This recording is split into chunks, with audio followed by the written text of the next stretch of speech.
The blade went in under my ribs and came out the other side, and the first thing I thought was that it was cold, not sharp, cold, like someone had run a bar of winter through me and forgotten to take it back out. I was on my knees in a rice paddy in the land of grass, in water up to my wrists, and about 4 steps to my left, my squad mate Akio was lying in 2 separate places. His top half still had the mission scroll strapped to it. His bottom half had fallen over sideways into the mud like a dropped sandbag. Behind me, Shinji had stopped screaming maybe 6 seconds ago, which I want to be clear was not a good sign for Shinji. 9 men in blank masks stood in a half circle around me in the water. No village mark, no forehead protector, no insignia anywhere on them, which is a very specific kind of clothing choice, because the only people who dress like that are people who intend to be nobody afterward. Except, I knew that mask. Every Uchiha knew that mask. We'd been finding that mask on rooftops across from our own compound for 3 years. Report the body as enemy action, one of them said. Not to me, about me, like I was already paperwork.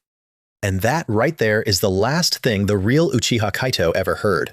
17 years old, 2 months from making squad captain, murdered in a foreign rice field by his own village's black ops so a filing cabinet somewhere could say the Uchiha were unreliable. He died with his sister's name in his mouth. Emi. He got the first syllable out. I got the second one. Because that is the exact moment I woke up in him.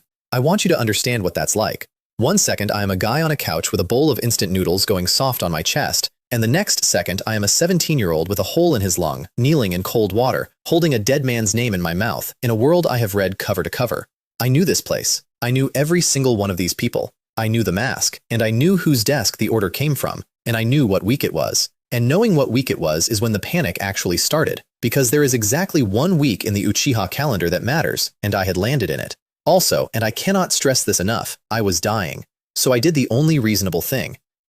I looked up at 9 professional killers, coughed about a cup of blood into the paddy water, and grinned at them. That, apparently, was not in their briefing. There is a thing that happens in this world when a member of my family gets angry enough at the exact instant he gets scared enough, and the previous owner of this body had spent 17 years never quite getting there. I got there in about half a second because I had just watched my own death from inside it. My eyes changed. I felt it happen the way you feel a bone go back into a socket, a hard, wet click behind both eyes, and then the rice paddy turned into a diagram. Every man in that circle came apart into lines, angle of the shoulder, weight on the back foot, the half beat before a hand moves. It's not that I got faster, it's that everyone else got slower and stupider and extremely, extremely readable. The one who'd stabbed me tried to pull his blade back for a second pass. I took his wrist with the hand that wasn't holding my own ribs in, and I broke it in a direction wrists do not go, and I used his own weapon to open his throat, and while he was still standing there being surprised about it, I was already moving on the second one. 9 men, rice paddy, 90 seconds. I'd love to tell you it was a battle. It was more like a very fast argument that I won. When it was over, I was standing in water that had stopped being water and started being something you'd have to hose off a floor, and I had a hole in my lung, and I was laughing. Actually laughing. Blood in my teeth, 3 fingers on my left hand broken, laughing like an idiot in a foreign country at 4 in the morning. Because a window had opened in the air in front of me, and it said something. Bond established. Uchiha Kaito and Uchiha Akio. Bond level 1. Akio, squadmate, currently in 2 pieces about 4 steps to my left. Star hatched, absorbing. And then all of Akio's sword work walked into my head and sat down like it had always lived there. 11 years of stances. The way he cheated on the 3rd form because his left shoulder popped. The drill his mother beat into him when he was 6. All of it. Free. That's the thing I got. Not a sword, not a scroll, not a lucky rock. A ledger. Every person I have a real bond with grows a star, and the stars hatch, and when they hatch, I get to take something out of that person and keep it. First star, everything they know how to do. Second star, a 10th of their chakra and a 10th of whatever their eyes can do, permanently, off the top. Third star, one technique they'd never share with anybody. Fourth star, all of it. Every last drop of what their eyes can do, poured into mine, and they don't even feel lighter afterward. Now here's the part everyone asks me, and I asked it too, standing there bleeding in a paddy field. Why not just walk up to strangers and shake hands until I'm a god? Because the system does not count people. It counts weight. It does not care that you know somebody's name. It cares whether you matter to them. And there is no shortcut in this world or any other for mattering to somebody. You either put in years or you put in one enormous, undeniable favor, which is a very fancy way of saying my superpower was making myself impossible to abandon. I figured that out in about 90 seconds, and it reorganized my entire life. Then I fell face first into the rice. I woke up on a wooden floor that smelled like medicine and old smoke, with my chest wrapped so tight I could feel my own heartbeat in my ears, and a woman with white hair was standing over me, holding a needle roughly the size of my forearm.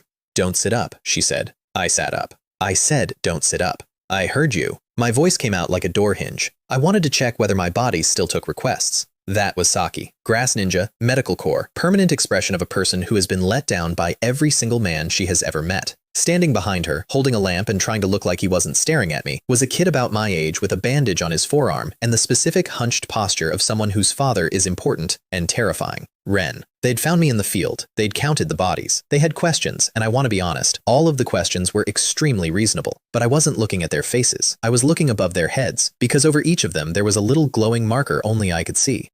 Bond, level 0. Nothing hatched, nothing earned. 2 total strangers who had just carried a bleeding foreign teenager 3 miles to a safe house instead of leaving him for the crows. 0 is not nothing. 0 is a slot. You paid for the medicine, I said. Saki blinked. What? The blood substitute. That's not standard field stock. That's the expensive one. And you used 2 bags on me. I nodded at the empty pouches by the wall. Your village didn't authorize that. You bought it. She got very still, in the way people get still when a stranger reads their bank statement out loud. So here's what's going to happen, I said. I'm going to pay you back 4 times what you spent before I leave this room. And then I'm going to owe you anyway, and I'm going to keep owing you. And one day you're going to ask me for something insane, and I'm going to do it. That's not gratitude. That's an investment. Ren laughed. He didn't mean to. It just fell out of him. You're very strange, he said, for a corpse. The little markers over their heads both ticked up 1. I lay back down and grinned at a water-stained ceiling in a country I'd never been to. 17 years old, 1 lung short, richer than I'd been that morning. I left the land of grass 30 hours later with 3 heads in a ceiling scroll, not all 9, 3. I picked them specifically. I picked the 3 whose masks hadn't cracked, because a cracked mask is a piece of ceramic, and an intact mask is a signature. You want to know the exact moment my plan for this whole mess turned from panicking into scheming. That was it. Mealing in the mud, sorting corpses by how identifiable their faces were. There's a version of me that ran. There's a version that went to the Hokage and made a tearful report. Both of those versions are dead in a rice paddy in about 11 days. I walked up to Konoha's front gate at dawn. It's a stupid gate. I know it's a fortress village with an army, but the front gate is 2 guys at a folding desk with a logbook and a thermos, and that morning the 2 guys were Kyo and Jin, who had clearly been playing cards for 6 hours, and had reached the stage of a night shift where they'd stopped speaking in full sentences. Name and squad, Jin said, not looking up. Uchiha Kaito, squad's dead. That got him to look up. I put the scroll on the desk and opened it, and 3 heads rolled out onto their logbook. I've replayed the next 10 seconds a lot because they were beautiful. Kyo went for a weapon on pure reflex. Jin didn't because Jin had already seen the masks, and I watched his whole face do a thing where the color left it from the top down like someone draining a glass. Enemy Nin, I said helpfully, ambushed us in the land of grass, killed Akio, killed Shinji. No village markings, so I brought the faces home for identification. Very generous of me, honestly. I could have left them. Kaito. Jin's voice had gone flat and careful. Roll that back up. Why? Roll it up. Is there something on the desk I shouldn't see? I leaned in. Because from where I'm standing, it looks like 3 unmarked operatives with standard issue Konoha wire under their jaw seals. Huh, weird. There is a particular silence that happens when 2 decent men realize they are standing at the exact spot where something enormous is about to go wrong, and that their names are in the logbook. I rolled it up. I'm not a monster. I made them sign for it first. I walked into the village with those 3 heads, and I did not go to the hospital, and I did not go home, and I did not go to the Hokage's tower. I walked the long way through the market district at the hour when it fills up, with a fresh hole in my chest and a mission scroll in my fist, past the vegetable stalls and the tea shop and the corner where the retired jonin sit and pretend to play chess while they gossip like 14-year-olds. I wanted witnesses. Specifically, I wanted the kind of witnesses who talk. A kid ran into my leg outside the bakery. 5, maybe 6, all cheeks, dropped a bean bun in the dirt, and looked up at me with the enormous, betrayed eyes of a person whose entire day has just ended. I bought him another one. Then I bought him a second one, and told him the second one was so he'd remember my face. Why? He said, with his mouth full. Because in about a week, I said, somebody's going to tell you my family are traitors, and I want you to already have an opinion. His name was Daichi. He had no idea what I was talking about. Kid ate the bun. Kid remembered my face. I want to be very clear that at this point, I had been alive for approximately 2 days. The Uchiha compound sits as the far southeast edge of Konoha, tucked behind its own wall, which is one of those details everybody in the village had gotten so used to that nobody said the obvious thing out loud, which is that you don't put your police force in a walled enclosure at the edge of town for their convenience. You do it because it's easier to surround. Grand Elder Jiro was in his study, which smelled like sandalwood and old paper, and he was doing what he was always doing, which was making tea with an intensity that would have been more appropriate for defusing a bomb. He was 91. He looked 60. He had the worst news in the village sitting in front of him in the form of a teenager with a punctured lung, and he opened with, "Sit. It needs another minute. Elder, another minute." I sat. I wanted on record that a war started 4 days late because this man will not serve tea before it has finished steeping. I put the 3 masks on his table. He looked at them for a long time. He did not touch them. Then he poured 2 cups, slid one to me, and said, "How many?" 9. "And you walked out." I did more than walk out. I looked at him and let my eyes change. Look, there is a specific hierarchy in my family, and it is entirely eye-based, which is as ridiculous as it sounds until you see it. 3 Tomo is a fully trained adult. Beyond 3 Tomo, there is a thing that costs you something enormous to get, and it is not a promotion, it's a scar that happens to be useful. In the whole clan, at that point, there were 2 people who had it, and both of them were named Uchiha, and neither of them was supposed to be me. Jiro's cup stopped halfway to his mouth. When, he said, 90 seconds after they killed Akio, he set the cup down. 91 years old, and I watched him put together in about 4 seconds, a thing that the rest of my clan wouldn't accept for another week. You're going to tell me they were root, he said. I'm going to tell you worse than that. I leaned forward. Elder, the coup you and the elders have been planning for 2 years? They know about it. All of it. Meeting places, timetable, the vote count, which elders are wobbling. They know which of you brings your grandson to the meetings. That is not possible. That room holds 9 men, and every one of them, Ryu. I have thought a lot about how to describe what happened to that old man's face. The closest I can get is that it didn't move at all, and that was the whole thing. Nothing moved. His hands stayed exactly where they were, on the table. Somewhere behind his eyes, an entire life's worth of planning quietly caught fire. Kenshin's boy, he said. Kenshin's boy, 13 years old, Anbu captain, in the room for every meeting because he's the heir, and he has been carrying every word of it to the Hokage's desk since the day he made the squad. I let that sit. And in 5 days he is going to be given an order, and he is going to take it, and every single person in this compound is going to be dead before breakfast. Jiro didn't ask me how I knew. That's the part that still gets me. He looked at 3 enemy masks with our own village's wire in them, and a 17-year-old with impossible eyes, and he did the math and skipped the question, because 91 years teaches you which questions are worth the time. Then we move tonight, he said. The coup goes ahead. We take the tower before. No. Boy, if we move tonight, we lose. I said it flat. 9 clans in this village. How many stand with us? 0. Not 1. Right now, in every living room in Konoha, we are the arrogant relatives who won't come to dinner. If we march on that tower tonight, we are a rebellion, and the other 8 clans will help put us down, and they will feel good about it. And your alternative? We make it so that when it happens, we're the victims. Old man looked at me over his teacup for a long 5 seconds. Tell me exactly what you need, he said. 3 things. Command of the clan's fighting strength, tonight, with no vote. Nobody tells Kenshin any of this, because Kenshin loves his son more than he loves us, and that is not an insult, that's a load-bearing fact. And I need every man we have watching the police building instead of the wall. The clan will not hand a 17-year-old. The clan will do whatever the man with the best eyes tells it to do, I said. That's the whole system, Elder. That's been the system for 1,000 years. I didn't make it up. I'm just the first one in a while to read the rules out loud. Jiro laughed. One short, dry bark, like a fox. Then he poured me more tea, which I'd learn over the next month is this man's version of signing a treaty. Now, while I was drinking tea, 300 meters away in a round room at the top of a tower, an old man in a white hat was being told that 9 of his shadows had gone into the land of grass, and none of them had come out. I wasn't in that room. I know exactly how it went, because I have spent every day since taking that man apart, and by now, I can run him in my head like a machine I own. Daiki Yamada listened to the report. He did not react. He asked one question, which was whether the bodies had been recovered, and when he was told that 3 heads had been walked in through the front gate in a mission scroll by an Uchiha Genin with a hole in his lung, he asked the second question, which was how many people had been standing at that gate. 2, sir. And the logbook. And here is where everybody underestimates this man, so let me not do that. He didn't panic. He didn't send anyone.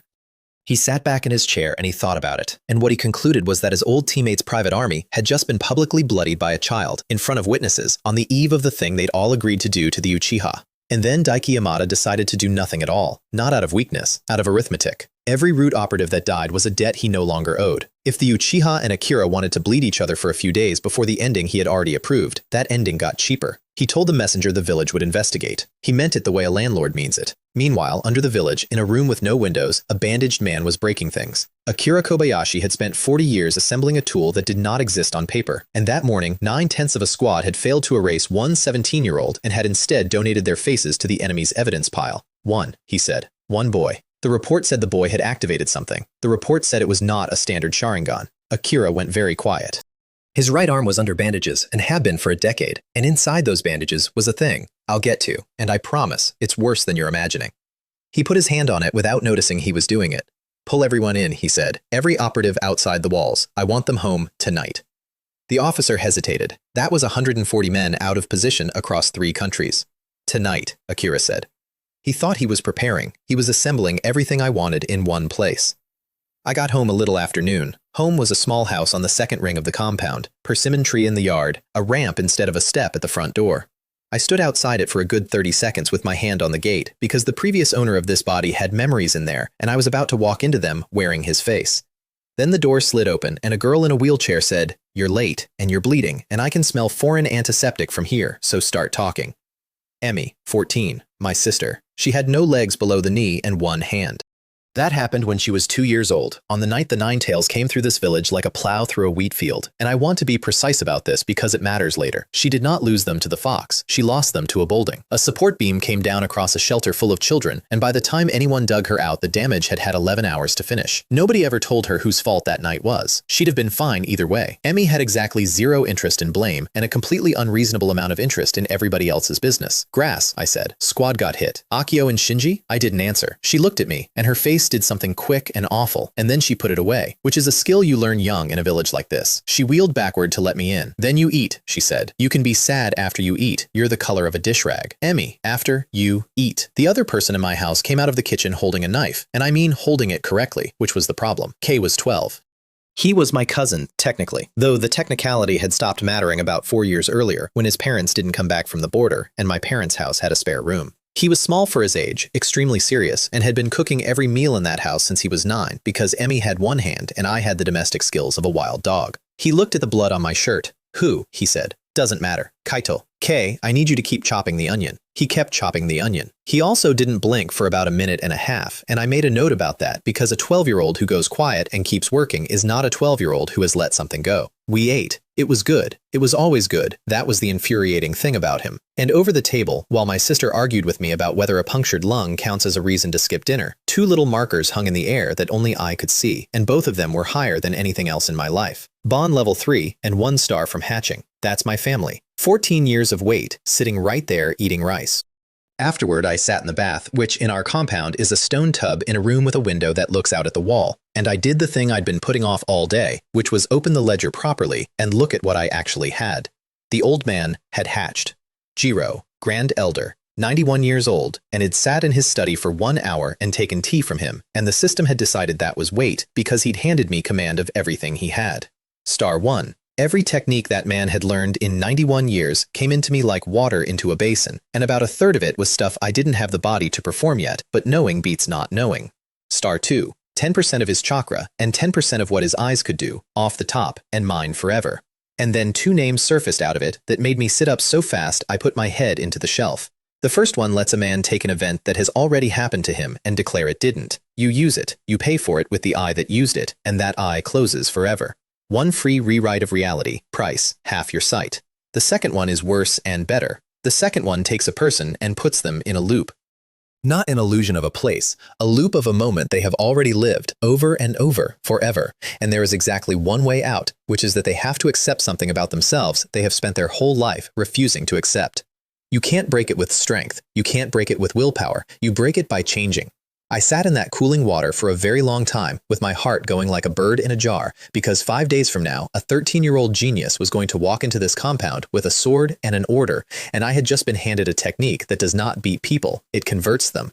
Then Emmy banged on the door and told me I'd been in there 40 minutes, and if I died in the bath, she was going to be extremely annoyed at the paperwork, and her star hatched right then, mid-sentence, through a wooden door. Star 1, from my sister, pharmacology, 14 years of it, every herb, every dosage, every poison and its counter, because when you cannot walk and your brother keeps coming home in pieces, you become the best medic in the house out of pure spite. I sat there dripping with a lifetime of medicine in my head and my sister yelling at me through a door about towels, and I thought, very clearly, for the first time since the rice paddy, 5 days. I can work with 5 days. Jiro called the meeting for that same night, and he called it in the open. Not the basement room under the shrine where the coup had been planned for 2 years. The courtyard. Torches, gravel, the big cracked flagstones in front of the elders' hall. Everything visible from every window on that side of the compound. 23 men came. Every hawk we had.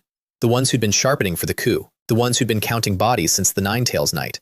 The ones who'd stopped bringing their children to the market. They stood on the gravel and looked at me standing on the step next to a 91-year-old man, and the temperature in that courtyard dropped about 15 degrees. "He is 17, said Goro. Goro ran the compound's internal guard. Big man, 40-something, built like a door. Genuinely competent, which is the worst kind of obstacle because you can't just discredit him. He is a genin, Goro said. He came home from a failed mission alone, and now the Grand Elder wants to hand him the clan's fighting strength on the word of a dead man's ghost story. He came home with 3 root heads, Jiro said mildly. He came home with 3 heads he says are root. I liked him more for that, honestly. It's the right question. Do you want to see? I said. See what? Why the elder listens to me. Goro's mouth started to make the shape of an answer. I was already behind him. I want to be accurate about this because people tell it wrong. I didn't blur. I didn't vanish in smoke. I took 4 steps, and the reason nobody saw them is that with these eyes, I could see the exact half instant when every man in that courtyard was blinking, and I moved in it, and human beings blink more than they think they do. I took his own kunai out of his own thigh holster and put the flat of it against the back of his neck. Nobody in that yard had moved. 23 of the finest fighters my clan had, and the fastest reaction in the whole group was one man's hand getting halfway to his hip. That's why, I said. Goro, to his enormous credit, did not do anything stupid. He stood very still and said, again. Slower. No. Then it was a trick. It was absolutely a trick.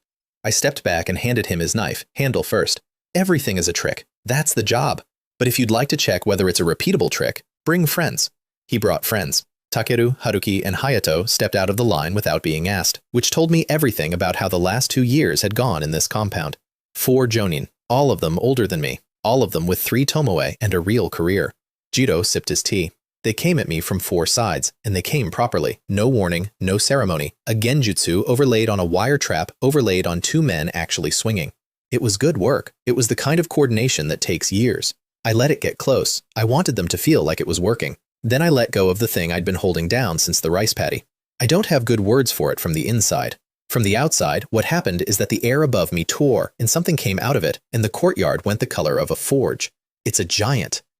A skeleton of pure burning chakra that stands where I stand and moves where I move. Ribs first, then arms, then a face with no eyes and far too many teeth. It came up out of the flagstones and stood 11 meters tall in a courtyard built for tea ceremonies, and the torches all bent sideways from the heat coming off it. The wire trap burned. The genjutsu evaporated. Takeru hit a ribcage with a full power strike and bounced off it like a bird off a window. I held it for 4 seconds and let it go, because 4 seconds was all my chakra had in the tank, and I would rather have died than let them see me sway. Silence. Gravel. 23 men in a courtyard, most of them on the ground. Jiro finished his tea. Who else? I said. Nobody else. Goro got up, walked over, and knelt, and when the head of the internal guard kneels on gravel in front of everybody, 22 other men find their knees very quickly. Little markers ticked up all over that courtyard like popcorn. We went inside, and I told them. All of it. Not the softened version. I stood at the end of a long table in a room full of men who had been planning to overthrow this village, and I told them that their coup was already dead. That every meeting had been read, that the Hokage had known their vote counts before they'd finished counting, and that the leak was the clan head's 13-year-old son. Hayato stood up so fast his chair went over. That is Kenshin's boy. That is an Anbu captain, I said, who was promoted at 11, into a unit that reports to the Hokage personally, and who has attended every single one of your meetings for 2 years and never once argued with anybody. Have you ever thought about that? 23 men in a room screaming at each other about war, and the smartest person in it never has an opinion. Hayato sat down. So we take him, Haruki said. Tonight, quietly. No. Kaito, if Ryu disappears tonight, the order gets given to somebody else tomorrow, and the somebody else won't hesitate. I put both hands flat on the table. You don't understand what we've been handed. We have the only thing in this village nobody else has, which is time. They think their knife is still in their hand. So we are going to let them keep believing it right up until the second we take it. And then we are going to make them watch us hold it. Jiro named me 4th elder that night, 17 years old, sitting in a chair that had been empty since a man named Kagami died before my father was born. Then I gave the orders. And this is the part where I stopped being a kid with a good story and started being a problem. 1. Nobody touches the wall. That got the first objection, immediately, from 3 people at once. Because every instinct a defender has says, put your strength where the enemy comes in. They are not coming over the wall, I said. They don't need to. Think about the night. What's the first thing that happens? Nobody answered. An alarm, I said. Somewhere in this compound, at some point, somebody sees something and raises the alarm, and every fighting adult we have does what they have been drilled to do for 60 years, which is to muster at the police headquarters building. I let that sit. They're not attacking a compound, I said. They're attacking a muster point. The whole plan runs on our own standing orders. We are going to walk ourselves into one building for them, in the dark, in the first 4 minutes, and then they only have to besiege one address. Goro said, very quietly. Then we change the muster point. No, we keep it. We fill that building with traps, and we make sure nobody is in it. 2. Haruki takes 40 of our best paper tag men and mines the north approach. Not to stop anybody, to make noise. Flash, sound, smoke, and about 90% of it non-lethal. That's a waste of 1,100 tags, Haruki said. It's a corridor, I said. I don't want to hurt anybody in it. I want everybody who enters this compound to arrive in one specific street, in one specific formation, having chosen that street themselves for excellent reasons. 3. Not one word to Kenshin. That one got the ugliest argument of the night, and it lasted 40 minutes, and I lost my temper twice. Because he was our clan head, because it was his compound and his family and his authority, and because half the men in that room had served under him for a decade and did not want to sit in a war council against their own leadership. He is a good man, Hayato said. I know he is. That's the problem. I put my hands flat on the table. Hayato, if we tell Kenshin tonight, what does he do? Be honest. Not what should he do. What does he actually do? Hayato didn't answer. He goes to his son, I said, not to arrest him, to give him a chance to explain, because that is exactly what a decent father does, and I would not respect him if he did anything else. And Ryu is a 13-year-old with an order, a deadline, and a co-conspirator, and the moment he knows we know, the timetable moves up, and it moves up to tonight, and we are not ready tonight. The room was quiet. We will tell him, I said, the moment it's done, not 1 hour later. I'll do it myself, and I'll stand there for whatever he wants to do about it. I did tell him myself. He did have something to say about it. He came across a table at me, and I let him, and I still think that was the correct exchange rate. 4. Everybody keeps going to work. That last one got me the most argument of all, which is funny in hindsight. 23 men had just accepted that their village had scheduled their extermination, and their strongest objection was that they'd have to keep filing patrol reports. Yes. Keep filing them. Keep buying vegetables at the same stalls. Keep taking the same route home. Keep waving at the neighbors, because there were eyes on that compound from 4 directions, and the single most dangerous thing 200 people can do in that situation is look afraid. The most dangerous week of my life, and I spent a solid third of it making sure the laundry went out on the normal day. The next morning, I walked to the Ninja Academy, because I had a piece of business there and because I wanted to see him. The academy sits in the middle of the village, a wide, low building with a dirt yard and a swing hanging off one tree, and at 9 in the morning, that yard is chaos. 80 children between 6 and 11. All of them shrieking, none of them under any supervision that I could detect. 2 of them were racing. One was a small kid with black hair sticking up at the back and an expression of absolutely unnecessary intensity for a foot race, and the other one was a small kid in orange who was losing and cheating about it and losing anyway. Uchiha Renji, Uzumaki Tatsuya. They hit the fence at the same time and immediately started arguing about who'd hit it first. And I stood there at the edge of that yard, 17 years old with a hole in my lung, watching 2 7-year-olds fight about a fence. And it is genuinely difficult to explain what that felt like. Because in 4 days, one of those children was supposed to come home to a house full of his own dead family and grow up into a knife. And the other one was going to spend the next 8 years eating alone. I looked up at the roof. He was sitting on it, legs over the edge, chin down, watching the yard. 13 years old, in a flak jacket that didn't fit him yet, with lines under his eyes that no 13-year-old earns honestly. Ryu was saying goodbye to his little brother. He just hadn't told him. Our eyes met for maybe a second and a half. He didn't react, not a flicker. That's the thing about him, and it took me a long time and a lot of pain to understand it. He wasn't cold. He was so far past his own limit that reacting had become a luxury he'd budgeted out. I nodded to him, like a cousin, like nothing. Then I went and stood in the alley behind the academy and did my actual job for the morning, which was hugging people. I'm serious. 26 Uchiha came through that alley over the next 2 hours because the shift change for the compound patrols runs past the school. Every single one of them got stopped by their new 4th elder who wanted to shake their hand, ask about their mother, and say something specific and true about them that nobody had bothered to say in years. I knew everything about all of them. I'd had a lifetime of Jiro's memories dropped into my skull the night before, and Jiro had known every child born in that compound for 91 years. So I asked a man about the knee he'd hurt at 9. I told a woman her calligraphy master had bragged about her for a decade. I told a 19-year-old that his father's last mission report had a line in it about him. Weight, that's all it was. I was buying weight. 26 bonds went up a level in one morning, and 11 of them hatched, and I walked out of that alley with 11 men's lifetimes of technique in my head and a headache that made my back teeth ring. You want to know what it's actually like being me? It's not lightning bolts. It's remembering to ask about somebody's knee. Then I went to get Renji. Training ground 3, late afternoon. And here's a thing about Uchiha Renji at 7 years old that everybody forgets. He was alone constantly. His brother was gone, his father was disappointed in him professionally, and he had made a full-time hobby out of throwing shuriken at a post until it got dark. I came over the tree line and put a hand on his shoulder, and he had time to say exactly 1 syllable. Then a man dropped out of the sky about 4 meters to my right with a handful of lightning. Mori Akihiko, 26 years old, ANBU, silver hair, one eye covered, and a reputation that I had read about with genuine admiration in a completely different life. "Let go of the boy," he said. I looked at him. "That's all. I want you to understand that's genuinely all it took." He had one eye that wasn't his, and mine were better. And he made the single most predictable mistake a Sharingan user can make against a superior Sharingan user, which is that he looked back. He went down onto the grass with his lightning still crackling out of a hand that had stopped taking instructions. I've been asked whether I hesitated. I did, actually, about 2 seconds, because I liked this man. I'd liked him for years, from very far away, in a way that would take too long to explain. Then I thought about what happens in 4 days if the village's best tracker still has that eye when it starts. I took it out. I did it clean, and I did it fast, and I sealed it into a jar the size of a soup can that I'd bought that morning from a shop that sells specimen containers to medical students. Renji was screaming. I picked him up, told him to close his eyes, and told him something that turned out to be the only completely honest thing anyone said to that child all year, which was that his family was in trouble and I was going to fix it. Then we left. Somewhere in a forest north of the village, at roughly the same time, my cousin Ryu was hiring a monster. I wasn't there for that either. I had to reconstruct it later, out of a confession and about 9 hours of the worst conversation of my life, but I know how it went. A man in an orange spiral mask stepped out of a tree, and he did it in the specific way that people do when they want you to notice that they did not come from any direction. "So the little heir wants help," the mask said. "How much of the clan?" "All of it," Ryu said. "Except my brother. That's a lot of work for one night. I'm told you have a grudge." And the mask laughed. I've heard that laugh since. It's got a hitch in it right at the end, like a man who taught himself to laugh out of a book. "Grudge is a small word," he said. "We prefer the word plan. You may as well know the name. Our organization is called Akatsuki. When you're finished being a good boy for your village, come find us." Ryu didn't ask what Akatsuki was. He wasn't curious. He was 13 and he had 4 days left of being a person, and curiosity had been the first thing to go. The mask told him it would take the west quarter of the compound. They agreed to meet at midnight. And back in the tower, an old man in a white hat was having his second bad night in a row. The report came in at 8 in the evening. Uchiha Renji, age 7, not at home. 3 Anbu assigned to passive observation of training ground 3, all 3 unresponsive. Mori Akihiko located unconscious in the grass, alive, with a hole where his left eye used to be. Daiki listened to all of it standing up, which the aides noticed, because he never stood up for reports.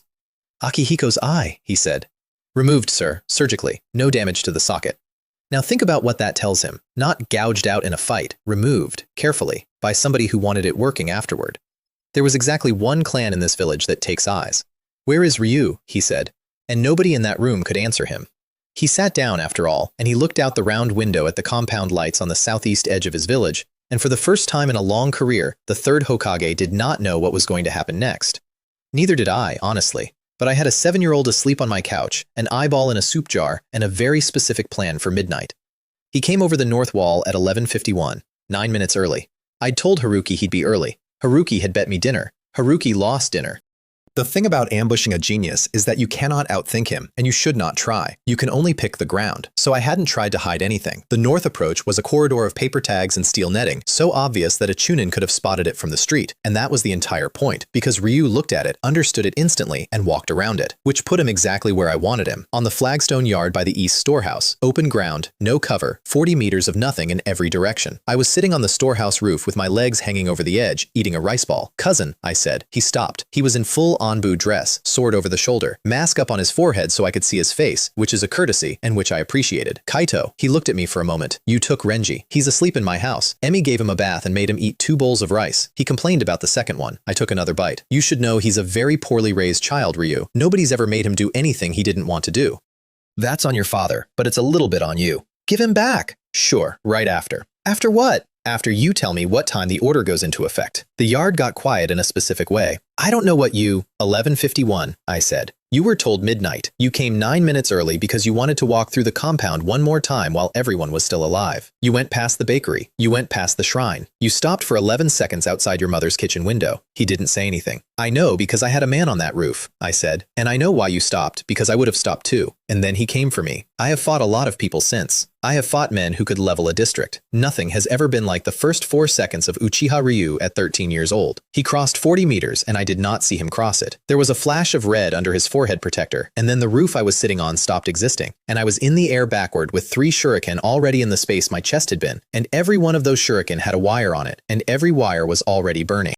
I got a wall of fire out. He went through it. I got the Susanoo ribs up. He put a blade between two of them like he was posting a letter. I want to be very clear that I was not winning. 2 nights earlier, I had killed 9 root operatives, and I'd started to think that meant something. And Uchiha Ryu spent 4 seconds teaching me the difference between killing people and fighting somebody. Then the black flames came. They came off his left eye, and they came without warning, and they landed on my Susanoo's forearm, and they did not go out. Not when I moved, not when I dropped the arm, not when I hit it with enough wind to strip a roof. That fire burns for 7 days and 7 nights, and it does not care about your opinion. I dropped the whole construct and jumped clear, and it burned a hole in the flagstones that is still there. You've been holding a technique like that, I said, for 2 years, in a room full of men planning a war, and you never once used it in a spar. Give me my brother. You're going to have to kill me. I know, he said. And that is when I understood that I was not going to talk him out of anything, so he brought his own giant up.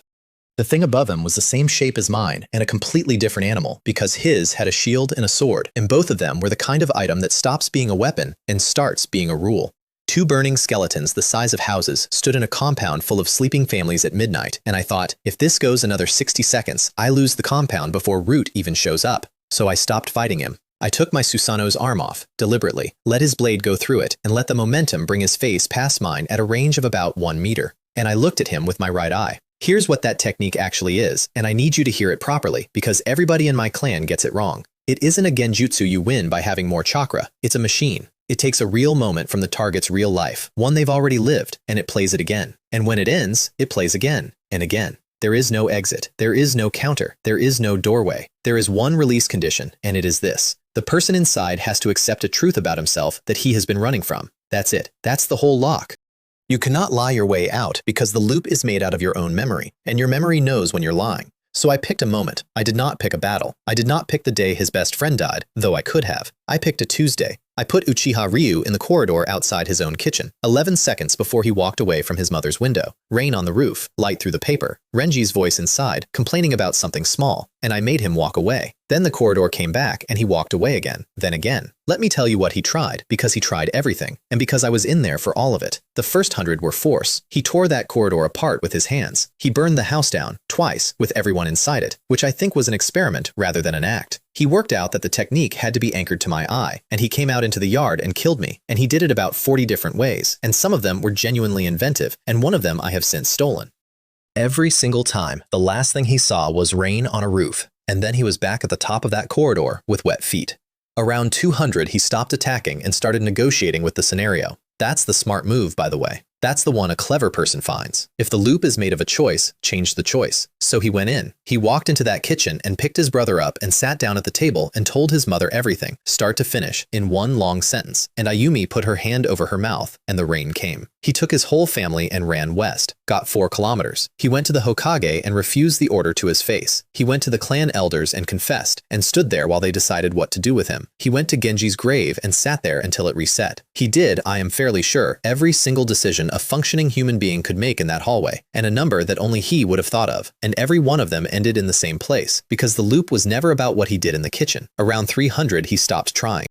He just stood in that corridor, in the rain, and listened to his brother's voice through the paper wall complaining about something small. Over and over, for what I would estimate was several subjective weeks. That's the part that frightened me, if I'm honest. Not the violence. I could sit through the violence. It was watching a 13-year-old find a version of the worst moment of his life that he was willing to live in permanently because his brother was alive on the other side of the wall in it. And around 400, he started talking to me. I was there, by the way.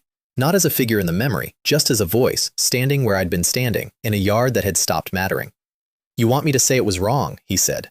No. Then what do you want? I want you to say what you actually did, I said. You keep telling yourself you chose the village over your family. That's not what happened, Ryu. That's the version that lets you be a hero. Say the real one. There is no other version. Rain on the roof, light through the paper. 411, 430, 460. They gave a 13-year-old a choice between 2 impossible things, I said, and told him he was the only one who could carry it. And he believed them, because being the only one who can carry it is the one flattery that works on you. That's not a hero. That's a boy who was handled. Stop. Who told you it was the only way? Him. Who told you your family had to die? Him. Who told you that if you didn't do it, the village would, and it would be worse? Him. And you never asked one single other person, did you? Not one. Not your mother, not the elders, not me. I said stop. Say it. 471, 472, 473. The corridor, the rain. Renji's voice through the paper wall saying something ordinary. 474. And Uchiha Ryu stopped in that hallway and did not walk away. He said, "I was used." 3 words. That's the whole lock. That's what he could not say for 2 years. Because if he was used, then his family was going to die for nothing. And every night he had spent hating himself was a night he'd spent on somebody else's arithmetic. The corridor let him go.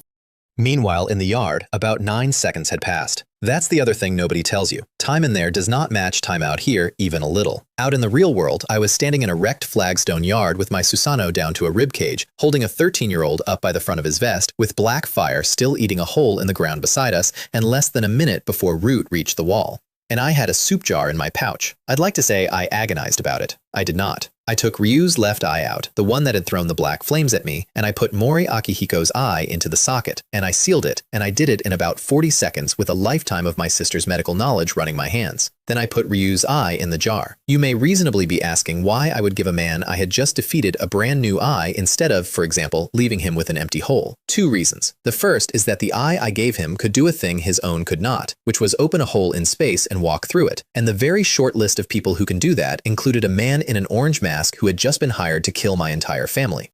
I wanted a counter, and I wanted the counter attached to somebody who could actually operate it. The second reason is that I had just spent 474 repetitions inside that boy's worst hallway, and I had seen the whole shape of him, and I knew what I was buying. He came around a few seconds later. He didn't attack. He didn't threaten. He got his feet under him and stood there in a ruined yard with somebody else's eye in his head and looked at me for a long, long moment. Then Uchiha Ryu went down on one knee on the flagstones, which he had never done for the Hokage, and he took my hand and pressed his forehead to the back of it. "Tell me what to do," he said, and the marker over his head, which had been sitting at absolute 0 all night, went straight past 1 and 2 and 3 and stopped at 4. 4 stars. The first person in my life to hit 4, and he did it in 9 minutes. And he did it because I was the only human being who had ever bothered to tell him the truth about his own life. I did not take the 4th star that night. I want that written down somewhere. I could have emptied him right there on the flagstones and he would have let me.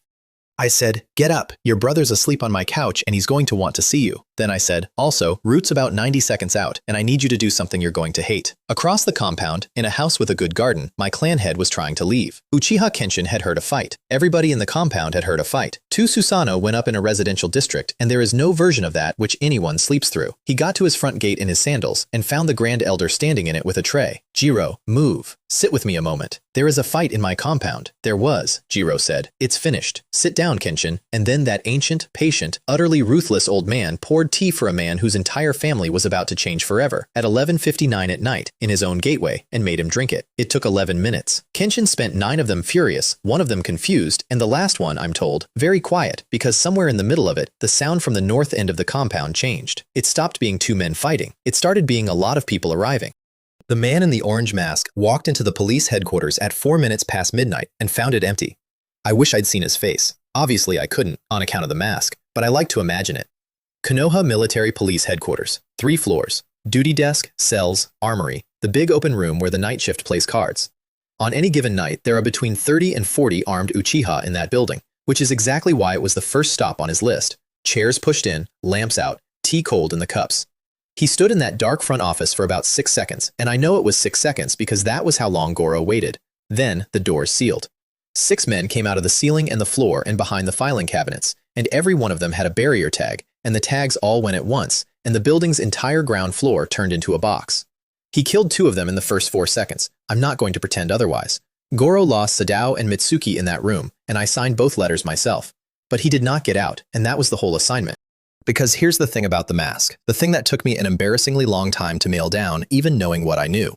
He cannot be hit. Attacks pass through him like he's a rumor. He is, functionally, a ghost with a schedule. And a ghost still has to stand somewhere. Goro's 6 weren't there to kill him. They were there to make him spend time. Barrier tags, collapsing floors, 140 kilos of ceiling paper, and 6 men whose only order was to keep a thing in a box for 4 minutes. They got him 3.5. While he was in the box, I was in my clan head's living room, ruining his life. Kenshin sat at his own low table with a cup of Jiro's tea going cold in front of him. His wife stood in the kitchen doorway with a hand over her mouth, and his eldest son knelt on the mat in front of him in Anbu dress with a different colored eye on the left side of his face and told him the truth. All of it, start to finish. The order, the date, the reasoning, the name of the man who gave it. I have never in my life watched anything worse. There is a specific thing that happens to a father's face when the arithmetic completes.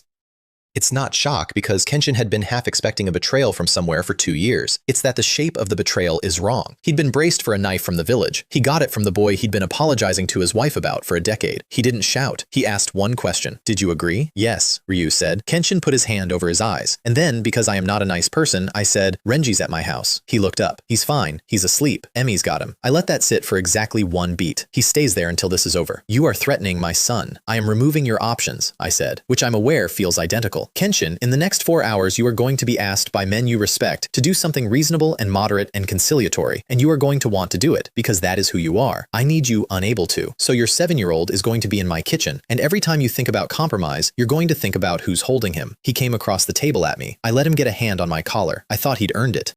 You will not touch that boy. I will feed that boy, I said, and put him to bed, and in 11 years he is going to be a man with a family instead of the loneliest person in the world, which is more than this table was going to manage. Then I dragged the second and third elders out of their beds because they had been the loudest voices for the coup for 2 years, and I wanted them standing in that living room when it started so that nobody could later claim there had been a private meeting.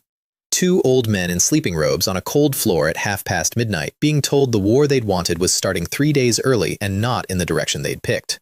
The second elder asked who was in command. Jiro pointed at me. Third elder started to object. I said, roots at the wall. And he stopped objecting, because outside the window the whole north end of the compound had just lit up orange. The mask got out through the floor. Of course he did. You cannot box a man who can walk through the world. You can only inconvenience him. And after 3.5 minutes, he went down through the foundation and out under the street and came up 2 districts over, extremely annoyed. And then he did something I hadn't planned for. He went hunting. Not for me, not for the compound. He went along the outer ring where the old people live, the retired, the ones with no fight left in them, and he started killing them in their houses, quietly, one at a time, because if he could not have the massacre he'd been promised, he was going to take a down payment. He got 11 before I found out. 11. Kaide, who ran the sweet stall. Tanaka, 90, who used to grade the academy exams. 2 children. I want to be honest about how I found out, because it says something ugly about me that I'd rather not say. I didn't notice. I was busy being brilliant in a living room. It was a 14-year-old girl running down the street screaming that took me out of that house. Her name was Izumi. She was Ryu's. That's the shortest way to say it, and it's not quite right. They'd been almost something for 2 years in the way you are when you're 13, and everybody is too busy for it. She lived on the outer ring with her mother. Her mother was already gone. The mask had done that one first, in the doorway, and Izumi had gotten out the back and run the length of the compound to the only place she thought might still be standing. I got there in about 9 seconds. He was in her house, with his hand out toward the empty room. And there is no way to describe what I did next, except to describe what I'd done 4 minutes earlier. Because on the way there, I had cashed in. Ryu's stars had been sitting at 4 since the flagstone yard. First star, everything he knew, which is a 14-hour download I got in about 1 second, and which rearranged my understanding of what a shuriken is for. Second star, a tenth of that boy's chakra, and a tenth of what his eyes could do. Third star, one technique he had never given anybody. I took the black fire. So when I came through Izumi's kitchen wall, I came through it already looking at him. Black flames landed on the mask. He phased. Obviously he phased. That's what he does. And this is the beautiful part. And the part I bet the whole night on. He had to become solid to kill somebody. He'd just done it. Ghosts don't strangle people. There's a window, and it's a fraction of a second, and it is the only crack in him, and I had spent 474 loops of somebody else's memory learning to read a body at that exact resolution. He came solid to kill, and I put the fire on him in that fraction, and the fire does not care what you turn into afterward. I have seen a lot of people burn. I had never seen anybody burn while intangible. The flames went with him. They went through the phase with him and kept eating. He screamed. First real sound I'd ever heard out of that mask, and it did not have a hitch in it. Then his right eye closed forever, and he was standing 8 meters to the left, unburned. That's the rewrite. That's the technique I'd inherited from Jiro in a bathtub 2 nights earlier and had not yet worked out how to use. He took a thing that had happened to him and declared it hadn't. And the price is 1 eye, permanently. And this man had a collection. He looked at me for a second and a half. Then he was gone. And he did not come back that night. And 11 people on the outer ring were still dead. Izumi was on the floor of her own kitchen. I knelt down and I told her a lie. I told her that her mother had been protecting her, at the end, and had said her name. Her mother had been asleep. She never woke up. She never said anything at all. The girl grabbed the front of my shirt and cried like something was coming out of her. Over her head, a marker went from 0 to 2 in 11 seconds. I stood in a dead woman's kitchen holding a 14-year-old and feeling the ledger tick. I noticed exactly what I was, right then. I did not stop. Meanwhile, at the north wall, Akira was losing 70 men. He'd brought 140. He sent 70 in first, in 3 waves, and he sent them down the north approach. And the north approach was a corridor I had built 4 days earlier. He walked into it because it was the fastest route to the police building, and because he could see the traps. That's the trick with a man like that, and it is the only trick that works on him, and I have never used it on him twice. You cannot fool Akira Kobayashi with a hidden trap. He has been finding hidden things for 40 years, and he is better at it than anybody alive. What you can do is show him an obvious one, because a man who has been the smartest person in every room since before you were born will look at a visible danger and immediately think, they want me to go around. So he went through. Haruki had put 1,100 paper tags in that corridor over 4 nights. Here's the part I'm proud of. Almost none of them were explosives. About 90 were. The rest were the boring stock, the stuff that sits at the back of a supply room going out of date because it doesn't kill anybody. Flash tags, sound tags, smoke, 300 cheap flare tags that a genin makes in his first year and never uses again. Because I had done the arithmetic on what Root actually is, Root is not 70 strong individuals. Root is 70 people who have been trained since childhood to function as parts of a single organism, with hand signals and formation drills and a doctrine, and every single one of them is very good, and none of them are used to being alone. You do not need to kill a formation. You need to make it stop being a formation for 9 seconds. The corridor went off in a wave from the far end backward, which meant they walked into it and it closed behind them. 9 seconds of total white light at 4 in the morning, with sound tags going at a volume that ruptures in a stone street 8 meters wide. Their eyes were gone. Their ears were gone. Every hand signal in that doctrine is visual, and behind the walls on both sides were 110 Uchiha who had been sitting there in the dark for 2 hours with their eyes closed and their fingers in their ears, waiting for a count. We killed 41 of them in 90 seconds, and we lost 4. I want to be honest about the 4 because I have noticed that I keep the enemy's numbers exactly and get vague about ours. Masaru, who was 22, Yui, who was 30 and had 2 children, Minoru, and a man called Ouki Takeo to distinguish him from another Kazuki, which had been a joke in that compound for 11 years and which stopped being funny that night. And while that was happening, Ryu walked into the command post at the end of the street. There was a canvas awning, 2 aides with a map table, and an old man standing under it with his back to the corridor, listening to the sound of his own organization coming apart and not turning around because turning around would have been a reaction. Then he did turn around, and he looked at the boy he had personally recruited at 11, personally briefed for 2 years, and personally aimed at his own family. "Ryu," he said, "report." Which, when you think about it, is magnificent. 70 men in a burning street behind him, his entire assault gone in 90 seconds, and the first instinct of that man is that his tool must still be his tool, because tools do not stop being tools. "I'm reporting," Ryu said, and then he showed him the moon. I need to explain what that technique is, because everybody hears genjutsu and thinks it's a hallucination you shake off.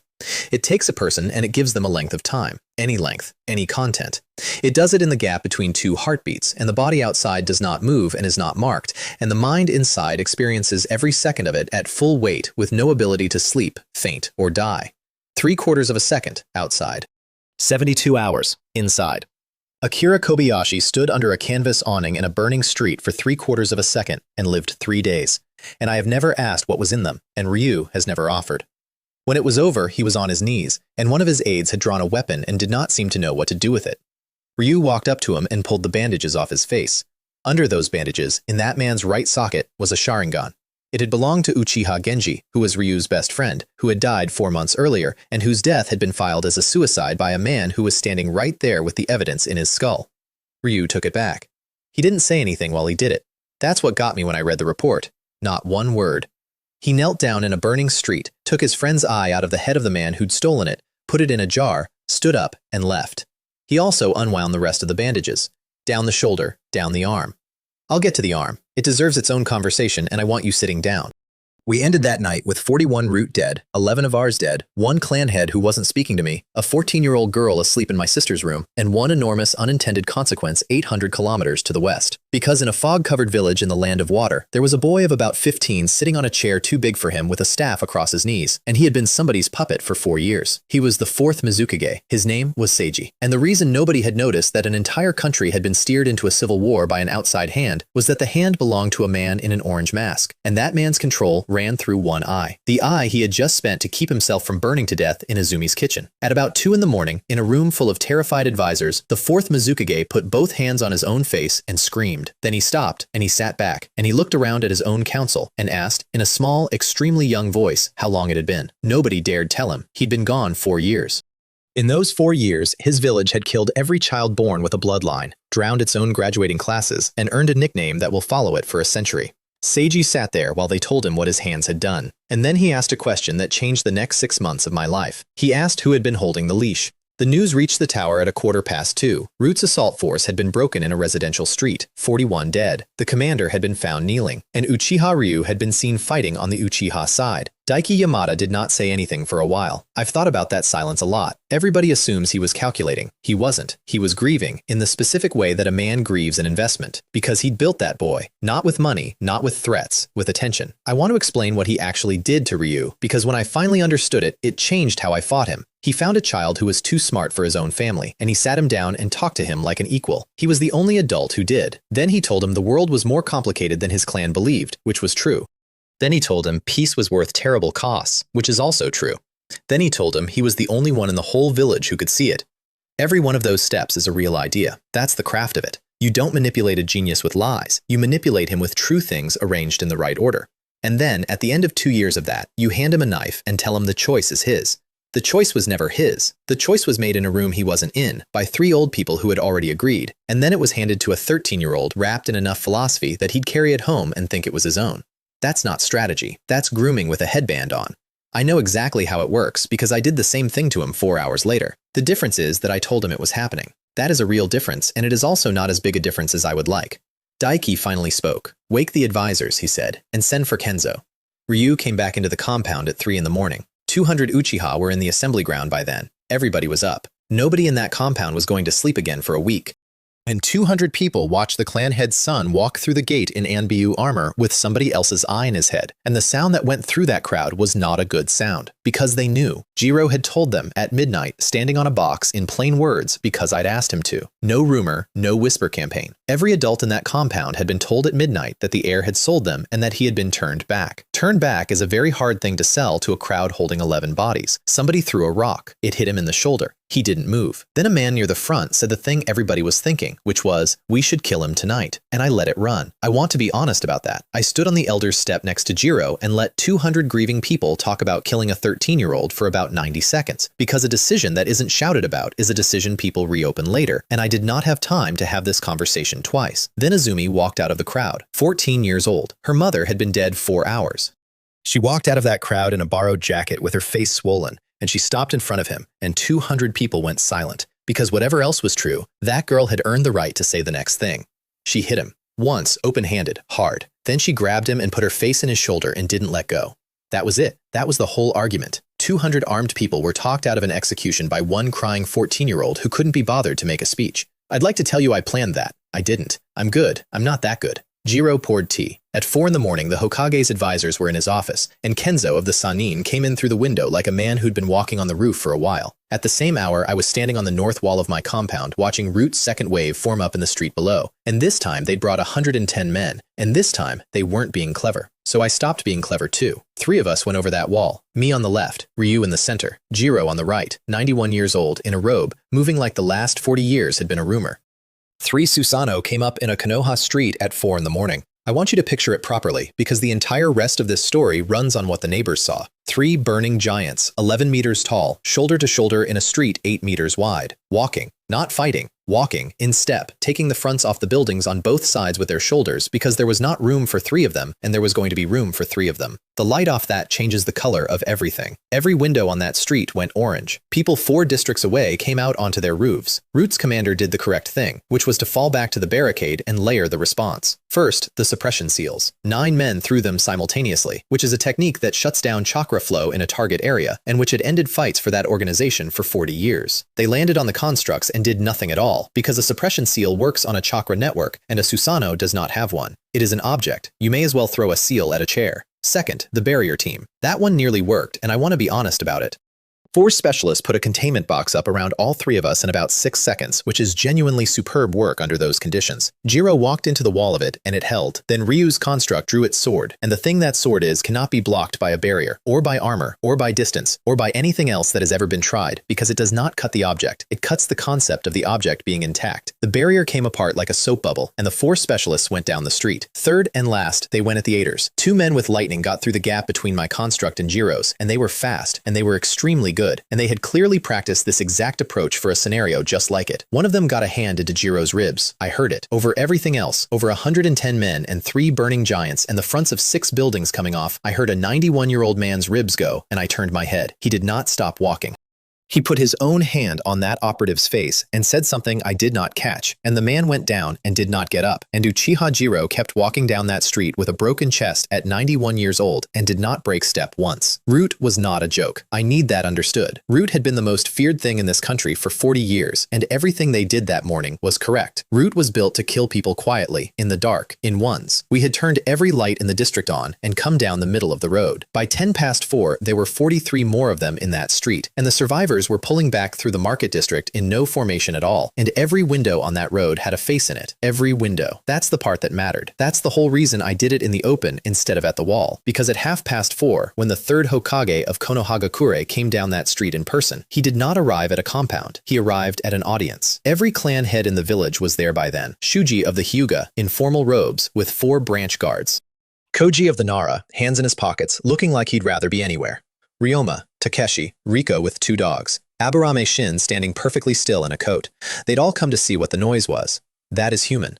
That is the most reliable thing about human beings. And in the middle of the road, between 86 root corpses and 3 Uchiha with their giants down, stood a 91-year-old man with a teapot. I'm not exaggerating about the teapot. He brought it. He set it on a broken chunk of masonry in the middle of a street full of bodies and started pouring. And Daiki Yamada had to stand there and watch him do it. Lord Third, Jiro said, you're up early. Jiro. Would you like tea? It's the good one. I was saving it. 86 men are dead in this street. Ah, Jiro said. Whose? And there it was. 4 words. The whole night in 4 words in front of 8 clan heads, because Daiki could not answer that question. Root did not exist. Root had been officially disbanded 4 years earlier by his own written order. 86 men in unmarked uniforms lay in a public street in the capital of the Land of Fire. He could say they were his and admit he had been running an illegal private army into a clan compound. Or he could say they were not his and hand my clan a free pass on 86 anonymous corpses. He took about 3 seconds. This is a village matter, he said. It will be investigated internally. It will, Jiro agreed. Let's start. And then that old man opened a scroll on top of the broken masonry, in the street, in front of everybody, and started laying things out on it. Item 1. 3 masks recovered from the Land of Grass from an ambush on a 3-man Uchiha squad on a C-rank courier run. 2 dead genin. Village issue jaw seals. Shuji of the Hyuga leaned forward to look, and Shuji of the Hyuga has eyes that can count the stitches from 40 meters. Item 2. A jar. This eye, Jiro said, belonged to Uchiha Genji, who died 4 months ago, officially by his own hand off a cliff in a note that we were told he wrote. He set the jar down on the scroll. It was recovered tonight, he said, from the head of the commander of the force lying in this street. Nara Koji took his hands out of his pockets. That's the moment.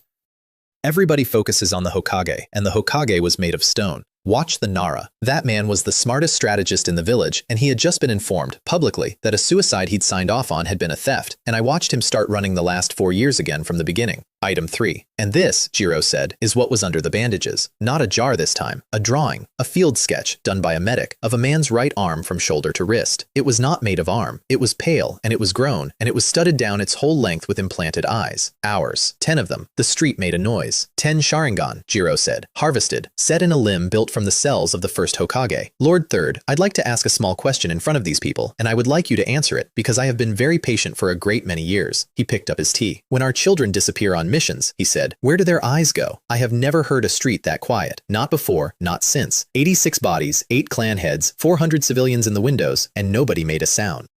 Daiki said, Akira Kobayashi acted without authority. Of course he did, Jiro said. He will be brought before. For how long, Jiro said. 20 years? 30? Was it before or after the night the Ninetales came out of a woman's stomach and walked into this village behind a masked man with our eyes in his head? Because that's the other thing everyone is still very careful not to say out loud, isn't it? That night. Whose fault it was? Who decided, on no evidence, that it was ours, and moved us behind a wall at the edge of town, and put our police station where it could be surrounded? Inuzuka Riko said, is that true? She said it to the Hokage, not to Jiro. That is the sound of an alliance cracking. And then Akihiko arrived. He came down onto the roof at the end of the street, late, half-dressed, with a bandage over the left side of his face, because he had woken up in a hospital 90 minutes ago and had come straight here. He looked at me. I looked back at him and, God help me, I waved. He came off that roof at me. He got about 4 steps.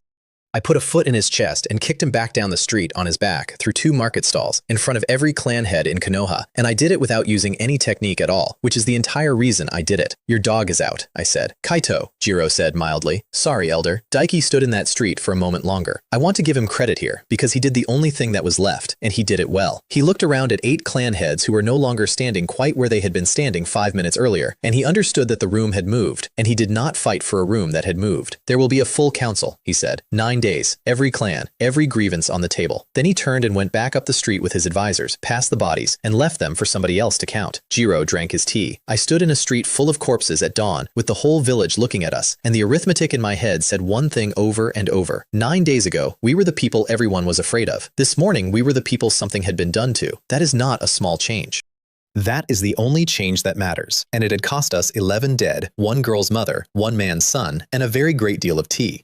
Somewhere that isn't anywhere, a man in a mask was doing his accounts. I've been in that place since. It's a lattice of gray rectangles floating in nothing, and there is no sky and no floor and no sound at all, and he had been using it as a warehouse for a decade. He sat on the edge of one of those rectangles with his mask off, which I would give a great deal to have seen, and he counted what the night had cost him. 1 Sharingan burned to keep his own skin. His hold on the land of water gone with it. 4 years of work in a country he'd spent a fortune destabilizing. The Uchiha, who were supposed to be a corpse pile by breakfast, currently the most sympathetic people in Konoha. And Ryu, his newest and most useful piece, no longer his. Kage, he said. The thing that answered him came up out of the rectangle like a plant coming out of soil. Half white, half black, 1 enormous eye per side. You are behind schedule, said the black half. I'm aware. The boy, said the white half brightly, the new one. What is he? And the mask said the thing that I keep framed in my head on the days when I get tired. He said, I don't know.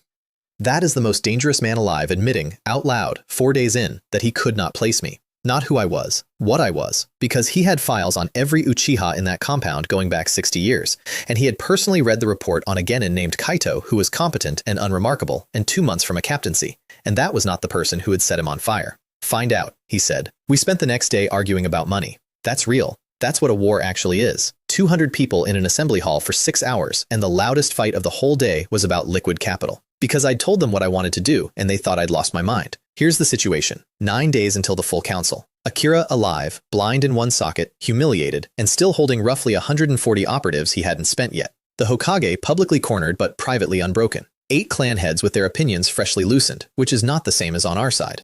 And then Goro put a piece of paper on the table that changed the shape of the week. The Sarutobi, he said.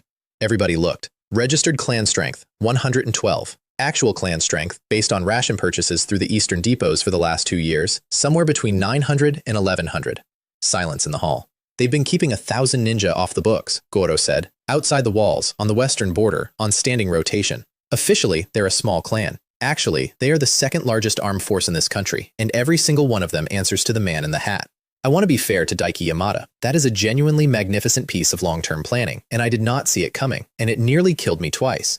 So we are outnumbered, said the 3rd elder, by 1 clan, 5 to 1. Yes, I said. Then what exactly are you smiling about, boy? I'm smiling because they're 4 days' march away, I said, and because 1,000 men have to eat. Then I told them the plan, and the hall went quiet in a completely different way. Here it is.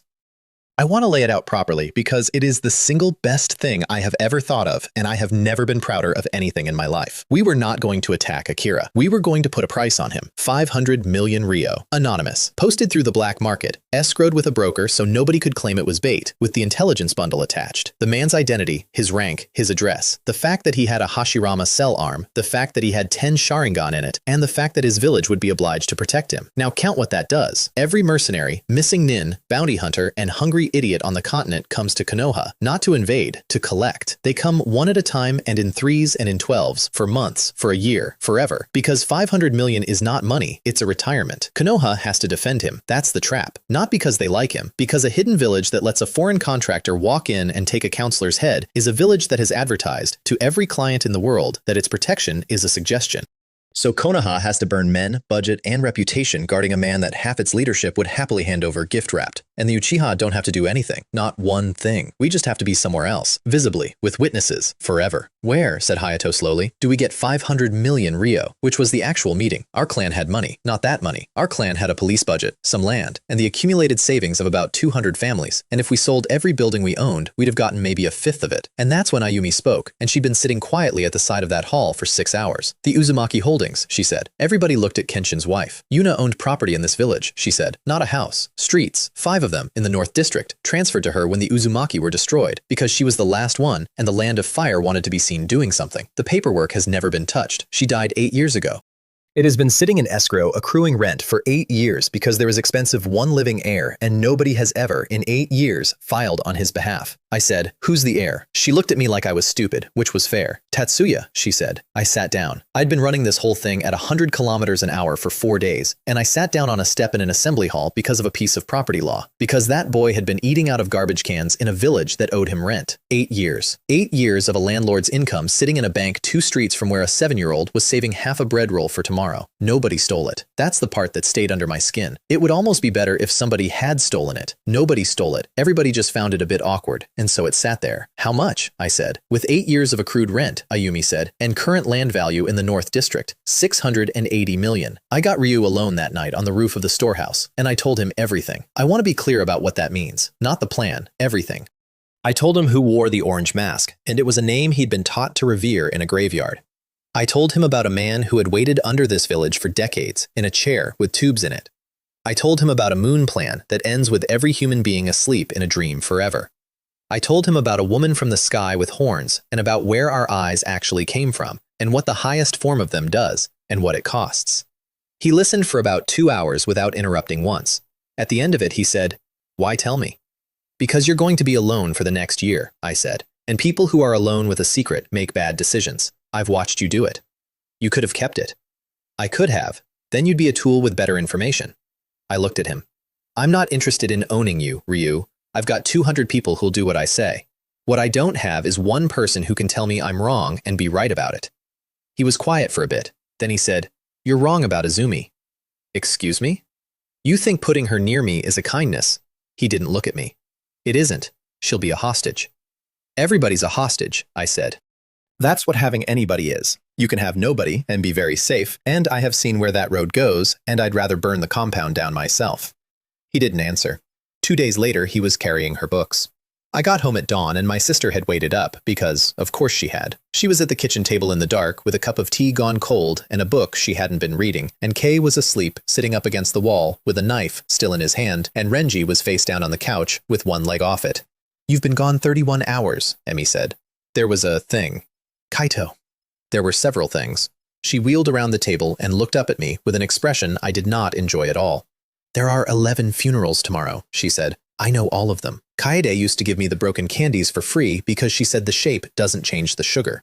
She stopped. Then she said, "Are you going to be at those funerals, or are you going to be somewhere clever?" I was at the funerals, all 11. Front row, in black, for 6 hours, and I did not do one single piece of business the entire time. And that was the most expensive 6 hours of the whole war, and I'd do it again. Also, at the exact moment the last one finished, Ryu's 4th star hatched. 4 stars, all of it. Everything his eyes could do poured over into mine, and it did not take one thing away from him, which is the part that still makes no sense to me and which I have stopped asking about. So I walked out of a graveyard at 4 in the afternoon, carrying black flames, a 3-day moon, and a hole in space, and my sister was on the path outside with an umbrella she absolutely did not need because it was not raining, and she made me carry it anyway. "You look terrible," she said. "I feel efficient. Those aren't opposites." Her carp, incidentally, was named Momo, 12 years old, orange, fat, in a stone basin in our yard, and it had survived the 9 tails, 2 house fires, and 1 attempted assassination, and my sister was more openly affectionate to that fish than to any human being alive. On the other side of the village, the Hyuga were having a meeting. I had a man in the walls for it. Not a Hyuga. That would have been suicide. A Hyuga's house is the worst place in the world to hide, because the walls are also eyes. I had a rat, not a summons. An actual rat, off an actual street, with a paper tag glued to a collar made out of a shoelace, running a fixed route through the storm drain under that compound at the 11 minutes when the branch family guard changed shift, which I had timed from a rooftop over 4 nights. A Byakugan sees chakra. A rat with a passive recording tag has approximately the chakra of a rat. I got about a third of that meeting. It was enough, and I want to walk you through what I heard, because it reorganized my entire understanding of that village. Everybody in Konoha thought the Hyuga were the stable ones. Old money, iron discipline, no scandals in 60 years. The clan you point at when you want to say that tradition works. What Konoha did not think about, because it is extremely comfortable not to, is that the Hyuga are 2 clans wearing 1 coat. There is a main house, which inherits, and there is a branch house, which serves.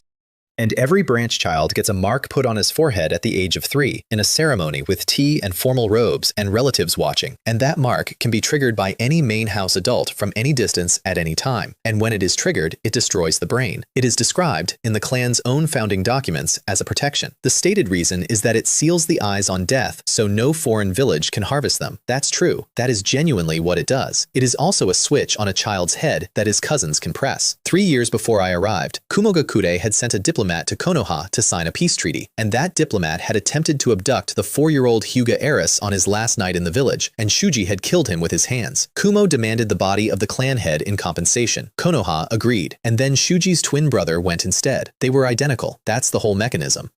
Hisashi was born a matter of minutes later than his brother, which is why one of them ran the clan and one of them had a mark on his forehead. And when the village needed a body that looked exactly like the clan head, there was one available. The Branch family were told it was an honor. They were told it at a ceremony. There is a plaque. In a room under that compound, 17 Branchmen had been meeting once a month for 2 years and 4 months, and their leader was a quiet, extremely polite man of 41 named Kenshiro, who had grown up 3 doors from Hisashi and had been the one to identify what came back from Kumo. They were not planning a rebellion. That's the part that got me, sitting on a rooftop with a rat's worth of audio. They had discussed a rebellion in the first 4 meetings and dismissed it, permanently, on entirely correct grounds, which is that a rebellion requires the rebels to survive the first 4 seconds, and there are 11 main house adults who can end all 17 of them from another building. So they had spent 2 years planning something else, and they had been digging for it. What they found under the northeast quarter of Konoha was a demolition stockpile, 1,140 exploding tags, laid in a grid under 6 residential blocks 25 years earlier, during the last war, as a contingency in case the village had to deny that ground to an invading force. The war ended. The officer who surveyed the grid died at the Kanabi Bridge. The map went into a box in an archive under a code that nobody had reason to pull, and 25 years of tags sat under 6 streets of houses, quietly getting more unstable, while children were born on top of them. They called it the New Sprout Plan, which is, I think, the single most Hyuga name anybody has ever given to the mass murder of their own leadership. It has a season in it. It sounds like a gardening initiative. I sat on that roof for a long time after the rat came back, because I had just been handed the largest lever in the village, and I want to be honest with you about the order my feelings arrived in. First, I felt grateful. The horror showed up about 9 days later, and it has never entirely left. And it always comes with the same image, which is a plaque on a wall in a courtyard with a dead man's name on it under the word honor.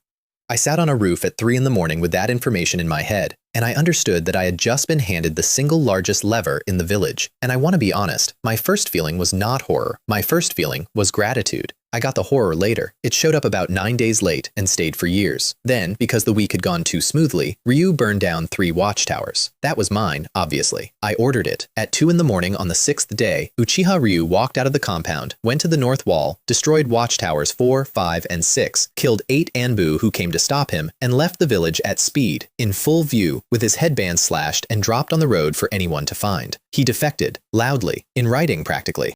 Konoha put him in the bingo book inside 12 hours as an S-rank missing nin who had murdered 8 of his own, and the very first thing that did was solve my biggest problem, which was that as long as Ryu was in the compound, Uchiha loyalty was a live question in every conversation in that village. Now it wasn't. Now we were the clan that had been betrayed by its own heir and had chased him out. The second thing it did was put a man I trusted completely outside the walls with nobody watching him. And the third thing it did was give the 8 dead Anbu's families a story, which I have never once made peace with, because Ryu did kill those men, and they had done nothing to anybody, and I gave that order in a room with a cup of tea in my hand. I put their names on a piece of paper, and I still have it. I do not look at it very often. Mori Akihiko woke up properly on the 7th day. Not the stumbling out of a hospital bed version from the street. Properly. Sat up, took the bandage off, and looked in the mirror in the ward bathroom at 5:30 in the morning. There was nothing in the left socket. He stood there a long time. Everybody in Konoha thought that eye was a trophy.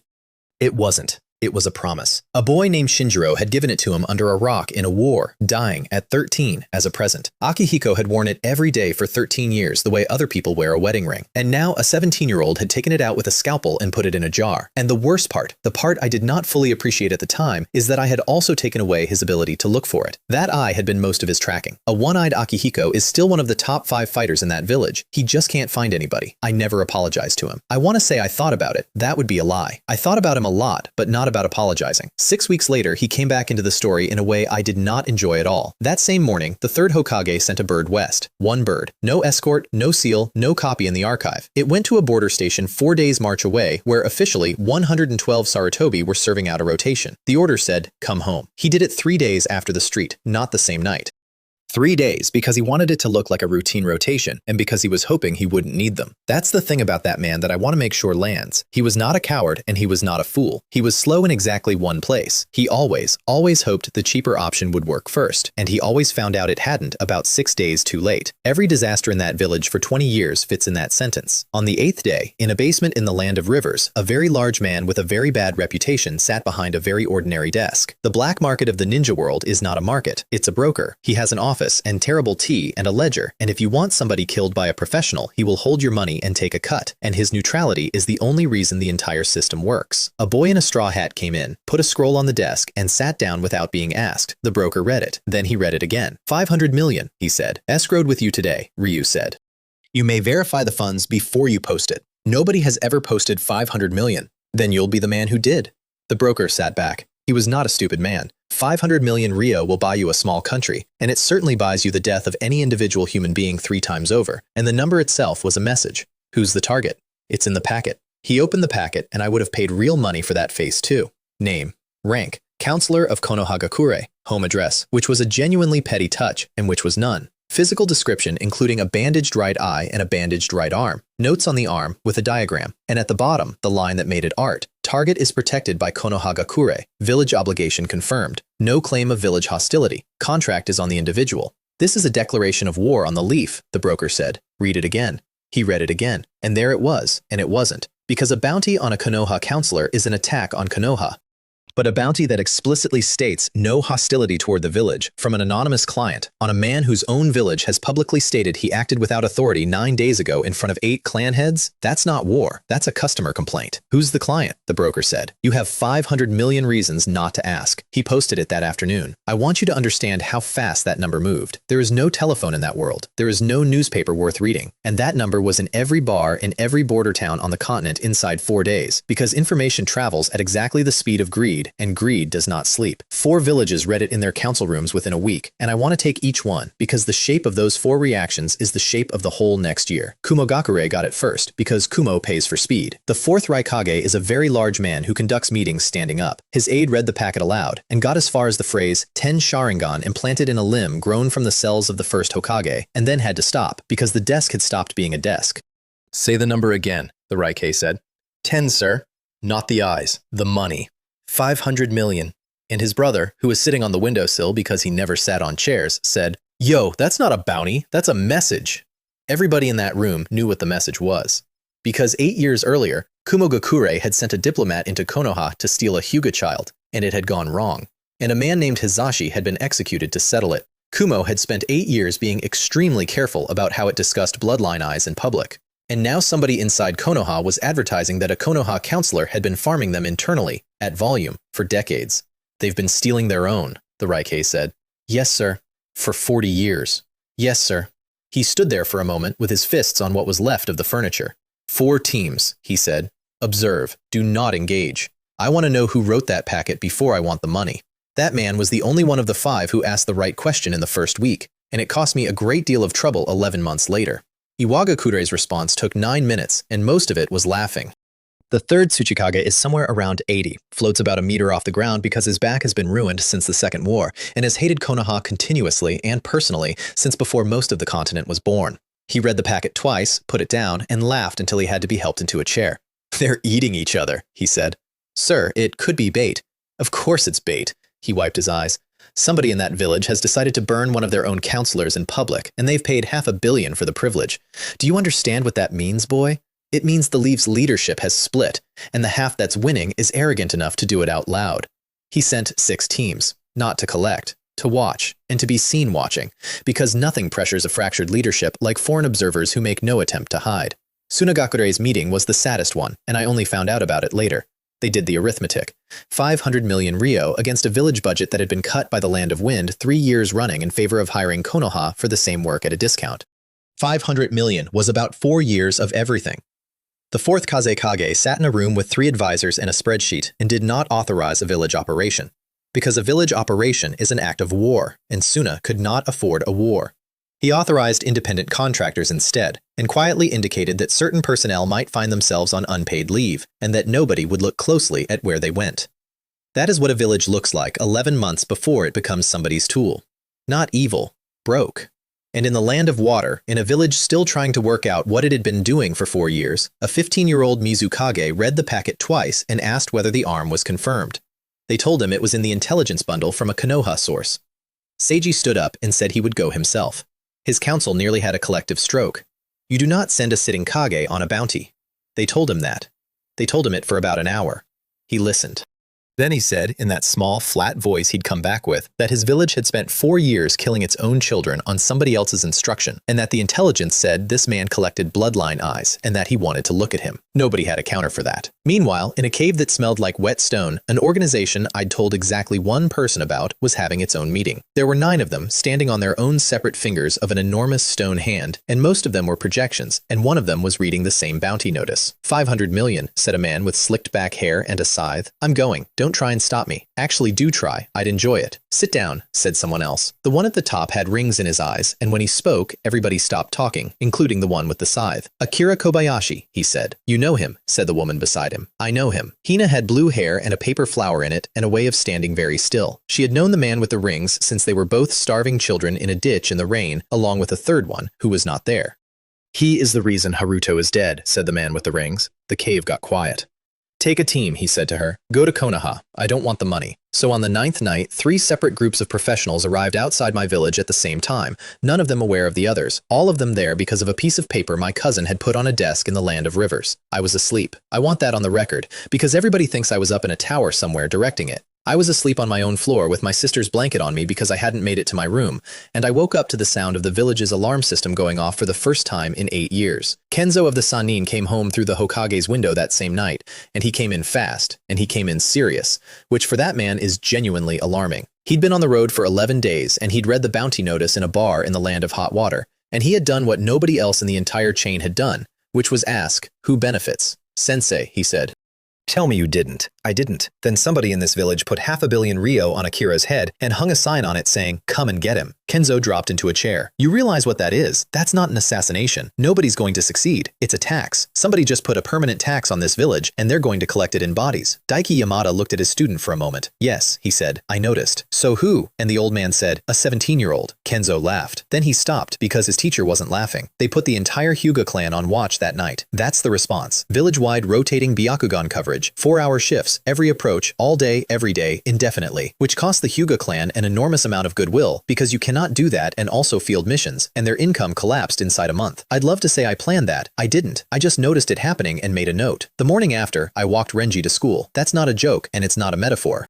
7-year-old, small backpack, still living in my house because his father and I had come to a working arrangement built entirely out of spite, and he had decided somewhere in the past 9 days that I was the most interesting adult in his life, which says a lot about his other options. He talked the entire way about shuriken, extensively. Cousin Kaito, the throw is wrong if the elbow drops. That's right. But father says the elbow doesn't matter. The wrist matters. Your father is a very good ninja and slightly wrong about the elbow. I'm going to tell him you said that. I'd be delighted. We got to the academy gate and there were 2 men standing in the hall. Kenzo, filling the doorway, arms folded, and Akihiko, with a plate over his left eye now instead of a headband, standing a little behind him, and standing like a man who had been told very firmly to let somebody else talk. Every parent in that hallway found somewhere else to be. Uchiha Kaito, Kenzo said. Renji, go inside. But inside. He went. He did not go far, and he did not go around the corner, and I could hear him not going around the corner, and I decided that was fine. Big man, I said.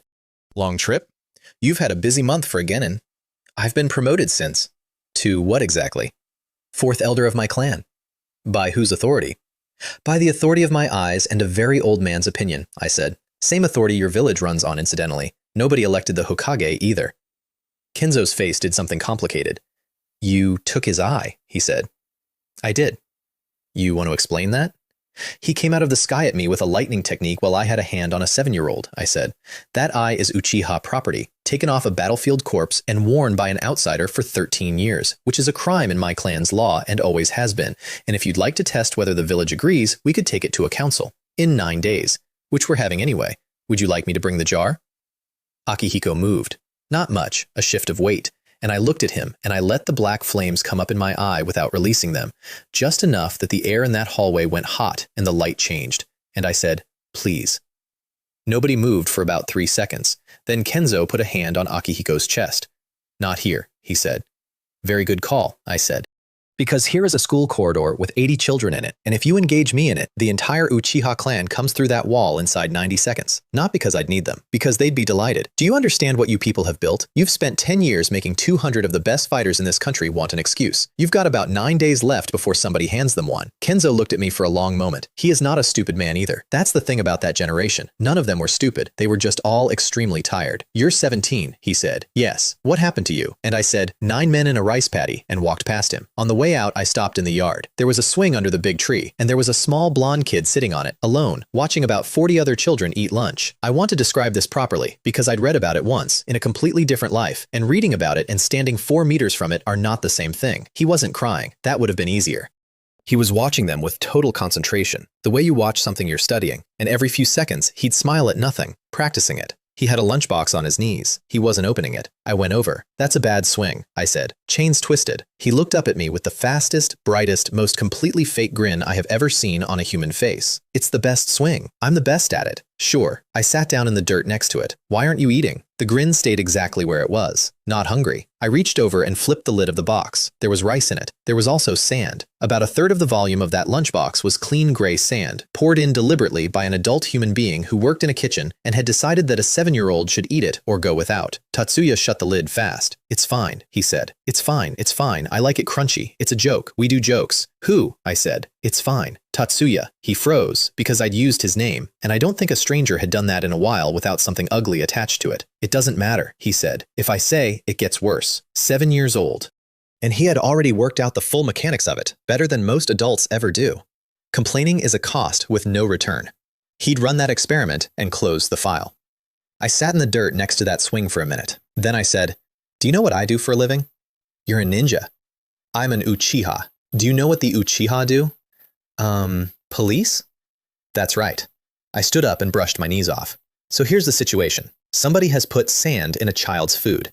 That's an assault. And there is nothing in this village that we hate more than an adult doing something to a child and then telling him it doesn't count. I took the lunchbox out of his hands. I'm keeping this, I said. It's evidence. He grabbed my sleeve. Don't, he said. Please, mister, they'll... And that, right there, was the exact second I stopped running this whole thing as a strategy. Because he said, please.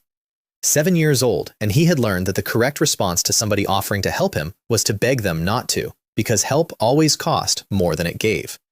I crouched down so we were level. What's your name? Uzumaki Tatsuya. Instant, loud, practiced. I'm going to be Hokage. Kaito, I said. Uchiha Kaito, 4th elder of my clan, which means when I say a thing happens, it happens. I held up the box. Nobody is ever going to put sand in your food again. That's not a favor. You don't owe me anything for it. It's just going to be true from now on. He stared at me. Over his head, a marker went from nothing at all to level 1, and it went there so hard it felt like something hit me. Then he said in a completely different voice, small and suspicious and about 4 years younger than the rest of him, why? And I did not have a good answer, so I gave him the true one. Because your mother owned this street, I said, and I'm going to need you to sign something. I gave the lunchbox to Goro and told him to file it. He looked at me like I'd handed him a live snake. File it, he said. Assault on a minor, witness statement, evidence, chain of custody, the whole thing. We are the police force of this village, Goro, and I have been reliably informed that this is the sort of thing the police do. Kaito. That's the Nine-Tails boy. That's a 7-year-old, I said, with a name. 2 days later, a man who worked in the academy kitchens was formally charged, in writing, in the village registry, and the paperwork went across the Hokage's desk with the Uchiha crest on it. And I have been told that Daiki Yamada sat and looked at that document for a very long time. Because it was completely legitimate, every word of it, and there was no answer to it that didn't make somebody look worse than they already did. That was the first time it occurred to me that I could beat this village with its own filing system. Renji woke his eyes up on a Thursday, not in a fight. That's the part I like. 7 years old, in my kitchen, over dinner. He'd been asking about his brother for 9 days, constantly. Where is he? When's he coming back? Why does everyone go quiet? And every single adult in his life had given him a version of the same soft nothing, including his father, especially his father. So I told him, not the whole thing, obviously. He was 7. I told him that his brother had been given an impossible order by important men, that he had almost done it, that he had chosen not to, and that he had gone away to keep the important men busy chasing him. So he's not a bad person, Renji said. He's a person who did some bad things and stopped. Is he coming back? Yes. When? I don't know. He put his chopsticks down and thought about it with his whole face, the way 7-year-olds do. Then he said, "Does he like me?" And Emmy, who had been pretending not to listen from across the table, said, "Kid, he tried to burn down a village for you." Renji's eyes went red. Just like that. 2 tomo, both sides, at 7 years old, in a kitchen, over rice. Then he passed out into his bowl. Emmy screamed. Kay came in at a dead run with a knife. I caught the kid's head before it went into the food, which I want noted because Emmy has told this story about 40 times, and in her version, I let him go face first into the miso. He came round in about 90 seconds and immediately asked whether he could see them. I want to be precise about why that happened, because everybody in my clan gets this wrong too. That thing doesn't wake up from danger. It wakes up from a specific emotional load. And the load is not fear. It's the moment somebody you were braced to lose turns out to have loved you. Nobody had told that child he was loved in about 6 months. His brother had spent a year being deliberately cold to him to make the ending easier. And then a girl in a wheelchair said one blunt sentence over dinner, and his whole nervous system tore itself open. The next morning, I went and found his father. Kenshin was in the police building at 6 in the morning doing paperwork that did not need doing, which is what men do when their house has become uninhabitable. Your son woke his eyes, I said. He stood up so fast his chair went over. He's fine. He's eating breakfast. Emmy's making him do it slowly so he doesn't faint again. I'm going. Sit down, Kenshin. He didn't sit down. He woke them up, I said, because my 14-year-old sister told him his brother loved him. That's the trigger. That's all it was. 9 days in my house and one sentence from a girl who's known him a week and a half. You are enjoying this. I'm really not. And I wasn't. Kenshin, I've read your reports. You're a good clan head. You're going to be an excellent one. Honestly, better than me. I'm a disaster with people I can't leverage. But you have 2 sons, and you gave one of them all of it, and the other one got the leftovers, and everybody in this compound can see it, and if you don't fix it in the next year, you're going to end up with 2 boys who'd both rather be somewhere else. He stood there. Then he said, very quietly, I don't know how to talk to him. Then say that, to him, out loud. I got up. You'd be amazed. It's the first thing anybody actually wants to hear. He came to my house that evening. I made everybody leave. Emmy complained about it for an hour. I don't know what was said in that room. I've never asked. What I know is that Kenshin left after about 2 hours with his eyes red, and that Renji asked to go home the next week, and that when he did, his father walked him to school personally and made a complete mess of the conversation on the way and did it again the next day anyway. Also, that night, Kenshin's star hatched. We'd had a bond at level 1 for 9 days, which is roughly where he tolerates me lives. That evening, it went to 2 and cracked open, and what came out of it was something I hadn't known he had. Because Uchiha Kenshin had the 3rd form of our eyes, the full mature version, and it does one specific thing that people underrate horribly. It doesn't predict the future. It reads intent, right off a body, about 1.5 seconds early. 1.5 seconds is not much. 1.5 seconds is everything. I built a clone that week and I put it in Tatsuya's shadow, and it stayed there for 4 months. That's a real technique, by the way, not a copy standing beside you. A shadow form that lives flat on the ground and does not fight, cannot fight, and costs almost nothing to keep running. And I parked one on that child and left it there. Here's what I learned in the first 11 days. The lunchbox thing was not an incident. It was a policy, not written anywhere and not agreed by anyone, and that made it worse, because that meant every single one of them had arrived at it independently. The grocer charged him 1.5 times list. The other grocer just said no. The bathhouse said the boiler was broken at 4 in the afternoon with steam coming out of the roof. The landlord of his building had not repaired the heater in 2 winters. 3 separate adults on 3 separate days crossed a street to avoid walking past a 7-year-old. And on day 9, an off-duty chunin got drunk and threw a bottle at him from a bar doorway and missed. And the boy said sorry. He said sorry. That night I went home and sat on my own kitchen floor for a while. Emmy wheeled in at some point and did not say anything, which for her is an act of enormous restraint. She just parked next to me and put her hand on my head. You've got that face, she said. What face? The one where you're about to do something enormous and stupid and I have to hear about it for a month. She was not wrong. Kay was in the yard practicing. I'd been half watching him for a week and I finally went out and stood there properly, and what I saw made me genuinely uncomfortable. The kid was 12. He'd had no formal training because his parents died before it started, and I'd been too busy being 17 and stupid to arrange it. He'd taught himself out of a manual and by watching adults from windows. His footwork was wrong. His grip was wrong. His shoulder was doing the thing that ruins a rotator cuff by 30, and he was still, at 12, faster than any genin in that compound. Where did you learn the 4th form? I said. You did it. In the yard. 2 years ago. I did it twice. Yes. He said it like that was a normal answer. I stood there with my sister's carp splashing in a basin behind me, and a 12-year-old holding a kitchen knife in a stance he'd stolen off a window ledge, and I made a decision that took about 4 years to pay and paid enormously. From tomorrow, I said, you're mine. 2 hours a day, every day, and you're going to hate me. Okay, he said, and went back to it. That's Kay. Whole conversation. He'd been waiting 2 years for somebody to notice, and he was not going to make it awkward for me. The Uzumaki blocky paperwork took 11 days and a lawyer. I want to say it took a battle. It took a lawyer, an extremely bored civil registrar, and the discovery that the file had been sitting in the second archive under a code that meant deceased, no claimant since the year the woman died. I filed as clan representative on behalf of a minor with the Uchiha crest on it, and the registrar stamped it in about 4 minutes because civil servants do not care about your politics. They care about whether the form is filled in correctly. 680 million ryo. I took 500 of it and put it in an escrow account in the land of rivers, and my cousin turned it into a price on an old man's head, and the boy who owned it did not know any of it yet because he was 7. I put the other 180 in a trust with his name on it and Ayumi's signature as second because I did not want it in my hands and because I am aware of what I'm like. Then I went to see his tenant. I want to describe the next part carefully. It's the strangest place I have ever been, and I've been in some strange places since. You get in through the seal, not through a door, not through a genjutsu. You put your hand on a child's stomach while he sleeps, and you go in, and it is not a metaphor. You are actually somewhere. It's a sewer. That's what it presents as, and I've since been told that the architecture is drawn from the tenant's opinion of the accommodation, which frankly is fair. Ankle-deep water, pipes, dim light, and at the end of it, a gate the size of a city block with a paper tag in the middle of it, and behind the gate, something the size of weather, 9 tails, red fur, eyes like furnace doors, at a height where I had to tip my head back. An Uchiha, it said. That voice goes through your chest, not your ears. You have some nerve, it said. The last one of you who stood there had my leash in his hand and a mask on his face. Come closer, boy. Let me have a look at those eyes. I said, I'm not here to control you. Everyone says that. Everyone lies. I put my hands in my pockets. I'm here about the rent. That got about 4 seconds of silence out of the strongest of the 9-tailed beasts, which I count as one of my greater achievements. The what? You're living in a 7-year-old, I said. Rent-free, 8 years. And in that time, he has been beaten in the street, poisoned in a school kitchen, and refused service by 4 shops. And every single one of those things happened because of you. Not because of anything he did, because of what's behind his belly button. I looked up at it. So I'm not going to seal you, and I'm not going to control you, and I'm not going to fight you. I'm going to ask you a question, and then I'm going to leave. Do you know what he's been eating? I do not care what he eats. That wasn't the question. The gate breathed. No, it said. Then let's start there.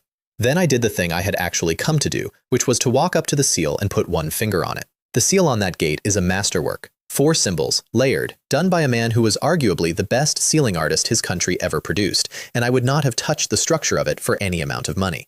I peeled up one corner, about the width of a fingernail, not to let it out, to let a very small amount of something in. Because there were 2 other things in that seal, and they had been in there for 8 years, folded flat, waiting for a boy to be old enough or desperate enough to need them. And they came out. A man in a white coat with a red flame pattern on the hem, and a woman with red hair down to her waist. The 4th Hokage looked at me. Then he looked at the water, and the pipes, and the gate. Where's my son? He said. I did the only thing I could do. I showed them. That's a technique, and it's a filthy one, and I've used it maybe 5 times in my life. You take a memory and you push it into somebody else's head as if they'd lived it. 4 months of a shadow clone's observations, compressed. I gave them the swing. I gave them the lunchbox. I gave them the grocer, the bathhouse, the bottle from the bar doorway, and the boy saying, sorry. I gave them the apartment, which had 1 working light. I gave them 8 birthdays. Ryo Kurosaki went down on 1 knee in 6 inches of water and stayed there. Yuna Uzumaki did not move at all for a while, and then she started walking toward the gate, and the fox actually backed up, and I want you to sit with that image because I have, and it's still remarkable. 9 tales of living hate, retreating from a dead woman.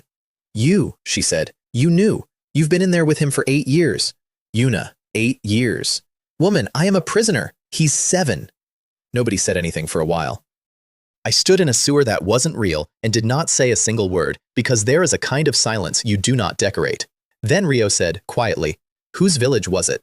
I told him all of it, standing in that water. The mask on the night his son was born. The 9 tails walked in behind an Uchiha's eye and blamed on my clan. 8 years of a wall at the edge of town. The order that had been given to a 13-year-old. The root ambush in a rice paddy. 86 bodies in a street. I told the man who had died for that village exactly what it had done afterward, and I did not soften any of it. And I want to be honest, I was not doing it out of respect. I was recruiting. What do you want? Ryo said. An alliance. Not with the village. With me. You're 17. Everyone keeps saying that. It hasn't stopped being true, and it hasn't stopped being irrelevant. I looked at him. Lord Fourth, I am going to take this village apart and put it back together, and a great many people are going to hate me for it, and I am going to need your son to survive the process. So I'm asking, both of you, stay. Don't fade out. Live in there and raise him, Yuna said. How? And I said, that's the part I can do. Because here's what the ledger does when you get a bond to 3, and here's what it does when the person on the other end is a fragment of chakra with a will in it. I gave it back. That's what nobody expects. The system takes, it always takes.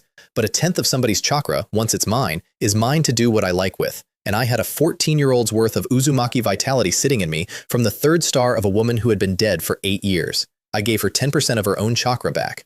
It wasn't much. It was enough to stop her from thinning out. It was enough that a fragment that should have lasted one conversation could last years. She stared at me. Why? She said. Because the whole village is about to teach that boy that people only want things from him, I said, and I need at least 2 people in his life who never will. Yuna Uzumaki, who had been dead for 8 years, put her hands over her face in 6 inches of sewer water and cried for a very long time, and her husband held her, and a fox the size of a mountain looked away. I taught her how to talk to him. That sounds absurd, and it was absurd. 3 sessions in a sewer, coaching a dead woman on how to introduce herself to her own child, because she wanted to come in screaming. She wanted to appear in a blaze of red hair and shout that she was his mother and that she loved him and that she was sorry. He'll break, I said. He is my son. He is a 7-year-old who has built his entire personality out of not needing anybody. You cannot walk into that at full volume. He will not be able to hold it, and he will decide he's dreaming, and then you'll have taught him that his mother is a thing he imagines when he's sad. She stopped. Then what? She said. Start small. Start with something ordinary. Correct his grammar. Tell him he's holding a shuriken wrong. Complain about something. I shrugged. Be annoying. Nobody's ever bothered to be annoying at that child. It's the most convincing thing you can possibly be. She thought about it. Then she said, "You're a horrible person. You know that?" "Yes," I said. "It comes up." Meanwhile, above ground, in an office with a round window, Kenzo was giving his report. He'd been out 11 days on the roads and he came back with a number. "Every village," he said. "Kumo's got 4 teams inside the Land of Fire. Iwa's got 6. Suna's pretending it doesn't know anything, which means 8. Kiri's sent something and I can't find out what, which frightens me. And there's about 200 freelancers within a week's travel, and they're still arriving." "Because of the bounty," Daiki said. "Because of the bounty." "Then we withdraw Akira from public life. Full protection. Nobody knows where he is." Kenzo laughed. It was not a nice laugh. "Sensei," he said, "they don't have to find him. That's the thing you're not seeing. They're going to keep coming until he's confirmed dead, and every single one of them is going to try, and we have to catch all of them forever." He rubbed his face. "Whoever wrote that bounty didn't buy an assassination. They bought a siege. And they only had to pay once." The Hyuga made contact on the 14th day, and they did it through a fish stall. A branch house boy of about 19 named Yuta started buying mackerel from a vendor 2 streets from our compound, at a stall where one of Goro's men worked mornings. He did it 4 days running. On the 4th day, he paid with a coin that had a scratch on it. That is a genuinely excellent piece of tradecraft, and it was completely unnecessary, because a Hyuga buying fish in the Uchiha district is about as subtle as a fire. I met Kenshiro that night in the drainage tunnel under the eastern rice terrace, which smelled the way you'd expect. He was 41. He had a headband over his forehead indoors, at night, underground, which told me everything about how he felt regarding the mark under it. "4th Elder," he said, "you've counted the tags." 1140, he said, under the northeast quarter. They were laid down 25 years ago as a demolition contingency, and then the war ended, and the man who mapped them died at the Kanabi Bridge, and the map went into a box. He paused. "I have the box."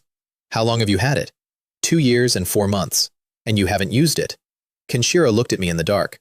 "4th Elder," he said, "I could kill about 400 people tomorrow. I've been able to for 2 years. Do you know what stops me? Not conscience. I buried my conscience with Hizashi." He shifted.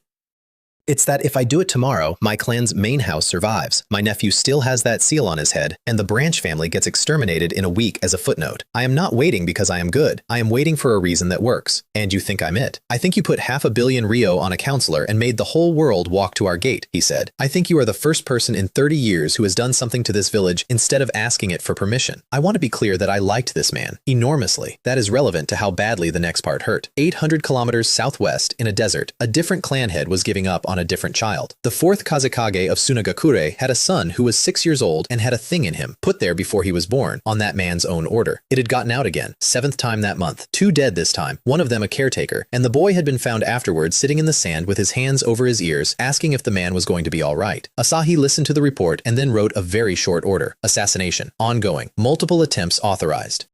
He was going to have his own son killed, repeatedly, by people he trusted for the next 2 years. And every single one of them would fail, and every single failure would teach the child something worse about the world. I did not know about this yet. I want to be honest about my own timeline. I found out 11 months later, and by then the damage was done and could only be repaired, not prevented. And I have thought about that more than I'd like. In the Land of Grass, Ryu collected a debt on my behalf. I'd sent him with one instruction. Find the two people who dragged a bleeding stranger 3 miles to a safe house and make sure nothing happens to them. He arrived 2 days before something happened to them. Grass had a prison. Everybody knew about the prison. It sat in a valley with a wall around it, and it took inmates from 4 countries for a fee, which is a genuinely good business if you have no ambitions and a lot of stone. What almost nobody knew was what it was built on top of. There is a box down there. It has been in that ground since before there was a village above it, and inside it is a thing that eats a person and then walks around wearing what it learned.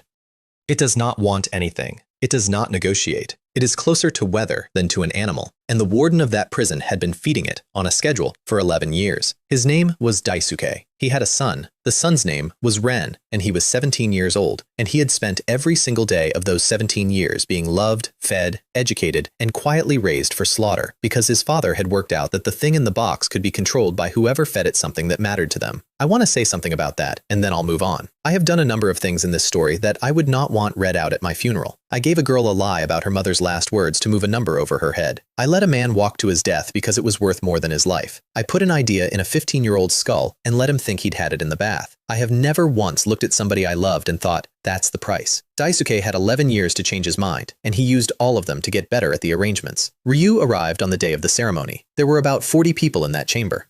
The full priesthood, the senior guard, and a boy in white standing on a stone plate in front of a box, being extremely calm about it because he'd known since he was 6 and had had a long time to practice. Ryu walked down the aisle. Nobody stopped him because 13-year-olds do not read as a threat until they're much closer than you'd like. He stepped up onto the plate, put Ren behind him, and said, "This is finished." Daisuke said, "You don't understand what's in there." "I do." "Then move, boy. There is nothing else that holds it. There's you," Ryu said. Then a very senior priest named Takuya, who had been the loudest voice in favor of this arrangement for 11 years, and who had personally written the liturgy, came forward to physically remove a foreign child from a sacred plate, and Ryu stepped aside. Just that, one step at the exact moment the man's weight was going forward. Takuya went past him onto the plate, and the box opened, and the box does not check credentials. I'm told he was extremely surprised. The chamber emptied in about 9 seconds. Ryu resealed the box himself, using grasswork he'd never studied, out of a scroll he'd read once on the road, which is a sentence about my cousin that I have simply had to make peace with. Then he turned around and looked at Daisuke. "Your son is coming with me," he said. Daisuke did not fight him. That's the part Ren has never gotten over, and he has talked to me about it maybe 4 times in all the years since, always late, always about something else first. His father didn't fight. Ryu came home with 3 passengers, and then with 5. Ren, 17, who spent the entire journey being unfailingly polite to everybody and who did not sleep for 4 days. Saki, who had quit the Grass Medical Corps in writing on the way out the gate, in ink, with a witness, and who I suspect had been looking for an excuse for about 6 years. And then, on the last night, on the far side of the village, Ryu found a shed with 2 people in it who should not have existed. A woman with red hair going gray at the temples, and her daughter, 9 years old, in glasses too big for her face, who bit her lip when she was thinking, and who had been taught to hold her breath when strangers walked past.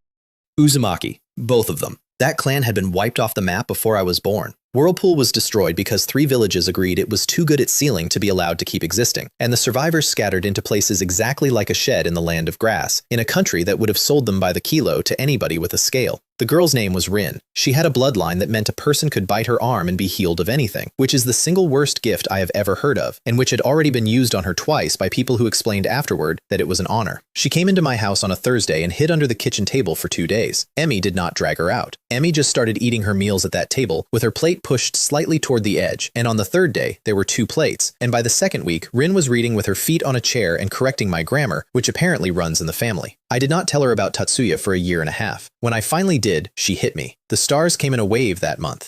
Dice case, from a single conversation in which I told a man exactly what he had almost done and did not forgive him for it, which the system apparently counts as weight. Sealing techniques, the real ones, the century-old grasswork that you cannot buy. Saki's, from 11 days of her yelling at me about my lung, and what came out of hers stopped me cold, because it was a technique that trades one life for another. You can bring somebody back. You just have to be standing there instead. I have never used it. I have thought about using it 11 times. And then I did the boring thing, which is the thing that actually won the war. I spent 3 weeks on a training ground shaking hands. That's it. That's the secret. Every morning, 6 until 11, the 4th training ground inside the compound, open to any Uchiha who wanted to spar with the 4th elder. No appointment, no rank requirement, no reason needed. Nobody came on the first day. I want that in here because the version people tell has a queue around the block. On day 1, I stood on a training ground from 6 until 11 and did some stretches and went home. Day 2, one person came. A 56-year-old woman named Sakura who had retired from fieldwork 11 years earlier and who wanted, in her words, to see what all the fuss was about. She put me on the ground in about 40 seconds. I'm serious. Sakura had been a genjutsu specialist in the Third War and had spent 11 years making pickles, and she put a 17-year-old with more than 3 tomo face down in the dirt using nothing but a hand seal and the fact that I was showing off. Word got around by lunch. Day 3, I had 9 people. By the end of the first week, I had 40 a day, and I was fighting from 6 in the morning until it got dark, and the compound had started bringing food out to the field, and somebody had put up a board. 206 people came through that ground. I fought all of them. I lost to 11 of them on purpose, because a man who never loses is a man nobody talks to afterward. I lost to 4 of them by accident, and one of those 4 was Sakura, twice. And every single time, win or lose, I sat down on the grass with whoever it was and told them one true thing about themselves that nobody had said out loud. That's the whole technique. That's the entire golden finger when you get right down to it. And it took me a month to understand that the system had not given me a weapon. It had given me a reason to do the one thing I would otherwise never have bothered to do. I told a man of 31 that his father's last mission report had a line in it about him and read him the line. I told a 19-year-old that the reason he kept failing the Jonin exam was not his technique, it was that he apologized when he won, and that somebody had taught him to do that, and it hadn't been kind of them. I told Hayato, who had been openly hostile to me for a month, that he had been the loudest voice for the coup because his wife had died on a mission that the tower had refused to reinforce, and that everybody knew, and that nobody blamed him, and that he was allowed to stop. He didn't speak to me for 4 days. Then he brought me tea. Badly made. I drank all of it. 106 clansmen hit 2 stars in 3 weeks, which means 106 lifetimes of technique in my head, and 10% of 106 people's chakra, and 10% of 106 pairs of Uchiha eyes, stacked. I want to explain what that does, because it is not addition. 10% of one man is nothing. 10% of 106 men is a reservoir that does not have a bottom. And at some point in the 3rd week, I stopped being able to feel where my own chakra ended. I put my hand on a training post and it went to powder. Not broke, powder. Goro looked at the post, then at me, and said the only thing anyone said about it out loud that entire month. 4th Elder, he said, please stop touching things. Lunch that day was extremely good because Kay had discovered a fish stall. Not the Hyuga one, a different one. He'd found a man who sold the previous day's catch cheap at closing and had worked out that if you salt it overnight, it's better than fresh. And he had been quietly upgrades our household's food for 2 weeks while I was busy building an army out of handshakes. Renji came for lunch most days, even after he moved home. Rin came once she stopped hiding under things. Saki came because she had decided my lung was a personal project. Emi ran the table like a small, furious general and made Ren, who was a foreign national with no legal status and a haunted expression, peel vegetables. That table went from 4 people to 9 in about a month. Weight. All of it was weight. And I want to be honest, I noticed the ledger going up and it stopped feeling like the point somewhere in there. Kenshin praised his son in public on a Wednesday. Training ground 2, 15 people watching. Renji, 7 years old, put 3 shuriken in a moving target at a range he should not have managed for another 2 years. And his father said, out loud, in front of everybody, that was good. 3 words. The boy stood there with his mouth open. Then he did it 11 more times because he wanted to hear it again, and got worse each time, and cried about it behind the storage shed, and I did not go and get him because his father did. I'm aware that a war story is supposed to be about the war. At the academy, meanwhile, something was happening that everybody except me thought was a nuisance. Tatsuya and Renji had discovered each other. Not as friends. God, no. As a problem. Each of them had located in the other the one person in that yard who would not let a thing go, and they had begun a competition that had no rules, no scoring system, and no end condition. That week it was the high jump. They did it for 4 hours. Neither of them could reach the branch. Renji got closer, consistently, which made Tatsuya worse, which made him try a run-up off the fence, which is how a 7-year-old ends up on his back in the dirt with a nosebleed grinning like an idiot. Renji stood over him. Then he put out a hand and pulled him up, and immediately said something so insulting that they were fighting again inside 4 seconds. I watched that from a roof, and I want to tell you it made me happy. It did not make me happy.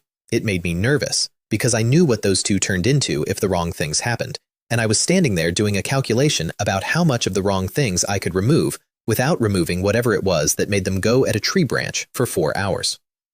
9 days later, somebody put Tatsuya on the ground in the street. 3 boys, 11 and 12, academy students, not adults. That mattered a great deal in what happened next. They'd been told at home what he was. Kids repeat what's said at the dinner table with none of the caution and all of the confidence. And so 3 11-year-olds knocked a 7-year-old down outside a closed grocery and started kicking. And they were doing it the way children do, which is to say without any real understanding that a body is a thing that breaks. And Tatsuya did what he always did. He curled up and waited for it to be over. Then a voice inside his head said, "Get up." He'd been hearing it for 2 weeks by then. It had started small, exactly the way I'd asked. It had corrected his grammar. It had told him he was holding a shuriken like a soup spoon. It had complained at length about the state of his apartment, and it had refused to explain itself, and he had decided he had gone insane, and had privately made his peace with that, because at least the insanity talked to him. "Get up," she said. "They're bigger. I don't care. Get up. That one's got his weight on his front foot. Hit him there." I want to be very clear that this was not my idea, because I want to be very clear that I would never have had the nerve.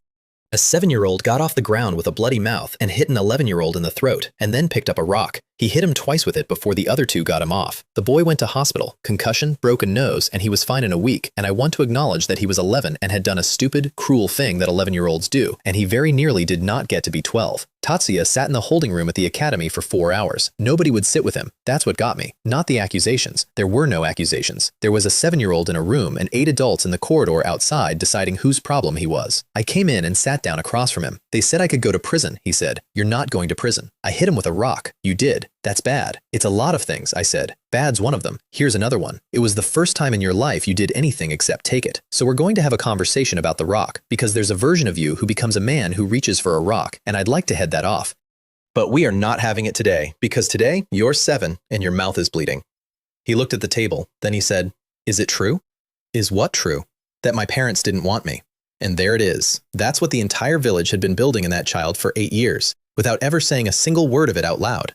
"No," I said. "How do you know?" I thought about it for a while. "Because I know who your mother was," I said. "Her name was Uzumaki Yuna. She had red hair down to here. She came from a country that doesn't exist anymore, and she got in a fight with a girl on her first day in this village because somebody made fun of her accent. She was extremely loud, and she never once in her life said a thing she didn't mean." He had gone completely still. "You knew her?" "I know about her," I said. "That's different, and I'm not going to pretend it isn't." "What was—" He stopped. Then he said in a very small voice, "What was my dad like?" And I said, "I'll tell you about him when you're older," which was a coward's answer and the correct one, and he accepted it, because he was 7 and had no practice at pushing for things. Then he said the thing that ended me. "Can I use her name?" "It is your name." "No, I mean," he fidgeted. "Everyone says Tatsuya, just Tatsuya, like a thing. Nobody says the other part." I sat in a holding room at the academy for a long moment. "From now on," I said, "you're Uzumaki. If somebody calls you just Tatsuya, you correct them, and if they keep doing it, you come and tell me, and I'll go and have a conversation."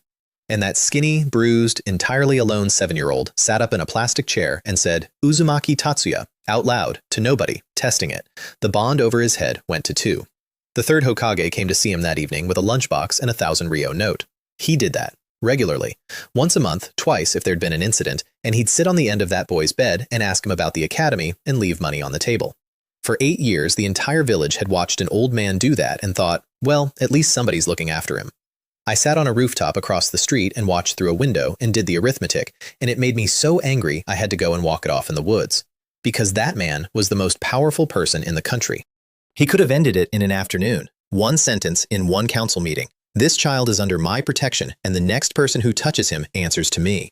That's it. That's the whole cost. He'd have spent no money and no men and one small piece of political capital. Instead, he brought a lunchbox. Once a month, for 8 years, he bought the feeling of being a good man at retail, and he paid for it with somebody else's childhood. And the worst part is that he wasn't a hypocrite about it. He genuinely loved that kid. He genuinely went home afterward feeling sad and helpless. I have never been able to decide whether that makes it better or infinitely worse. That night, at 11 minutes past midnight, the Sarutobi came home. Not through the main gate, through the Eastern Service Road in groups of 30 over 4 hours with no lanterns in mission dress. And on the roof of the Eastern Granary, a 41-year-old man in a headband sat with his back against a chimney and counted them, because a Hyuga can see in the dark and a Hyuga can count. Kenshiro got 940 before it started getting light.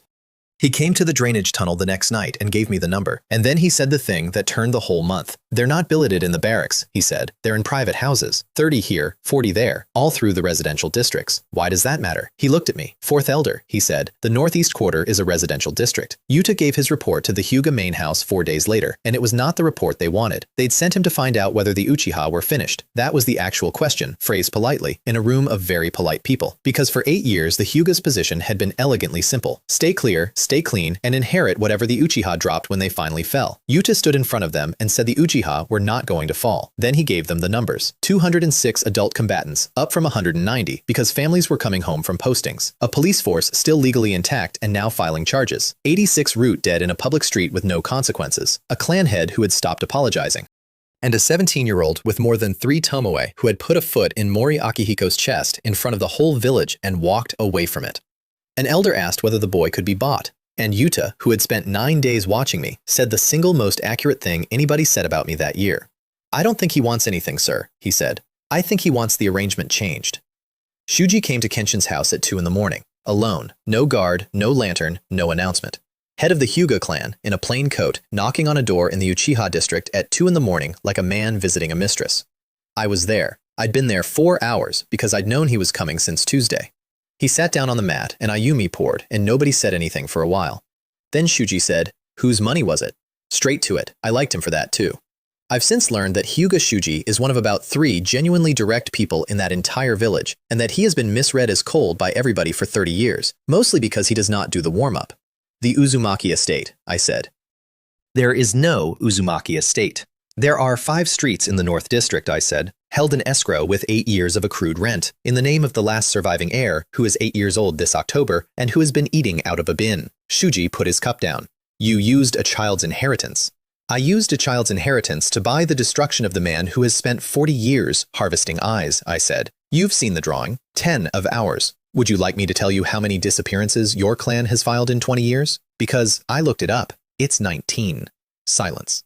"He can't use them," Shuji said slowly. "Ours don't work outside the—" "He can't use yours," I said. "That's not the same as not wanting them. And a man who has spent his life building a collection does not stop at the one shelf that's hard to reach." Hyuga Shuji sat in my clan head's living room at 2 in the morning and thought about his daughters. "What do you want?" he said. "Nothing. Now. That's the offer." I leaned back. "In 9 days there's a full council. I want the Hyuga to say 1 sentence in it, and I don't care which sentence, as long as it's a question. You don't have to support us. You have to fail to support him." "And in return?" "In return," I said, "when the thing that is going to happen to your clan happens, we won't be the ones who did it, and we won't be the ones who take advantage." He looked at me for a long time. "What thing?" he said. "Ask your branch house," I said. "I'm not going to be the man who tells you. That would be the single most useful thing I could do for myself tonight, and I'm not going to do it, and I'd like you to remember that I didn't." He left about 10 minutes later. Kenshin waited until the door closed and then said, "You knew he'd come." "I knew he'd send Yuta, and I knew what Yuta would say, because I made sure Yuta saw the right 9 days. I stood up and stretched. "Kenshin, we're not going to win this by being stronger. Everybody in that council can count, and we lose the count. We're going to win it because every single person in that room is going to walk in already knowing something they wish they didn't. I want to talk about mornings for a minute. Because I had a shadow in that boy's apartment for 4 months, and I saw every morning, and the fights and the bounty and the councils are the loud part of this story, but the mornings are the part that changed me. He woke up at 6. Nobody made him. He'd worked out that if he got to the academy early, he could be in the yard before anyone else and have the good swing. He had a carton of milk in a refrigerator that had stopped working in the winter, and every morning he smelled it, and about 1 day in 3, he poured it out and drank water instead, and on the days it was fine, he drank exactly half. Half, every time. Because there was tomorrow. He had a piece of bread on the counter with a plate over it. That was the previous day's bread. He'd eat the crust and put the rest under the plate, and if he got food at some point in the day, he wouldn't touch the bread, and it would be there for the day after. An 8-year-old running an inventory system. He talked to himself the whole time, loudly, cheerfully. A running commentary on his own morning delivered to an empty room in the voice of somebody with an audience, and after about 3 weeks of watching it, I finally worked out what it was, and I had to go and sit down. It was practice. He was practicing being a person other people would want to be around, alone, every morning, in case that day was the day it worked. I had 106 lifetimes of technique in my head, and I could powder a training post with one hand, and I sat on a rooftop in the dark and thought, I am going to burn this entire village down and rebuild it, and I am not going to tell anybody why.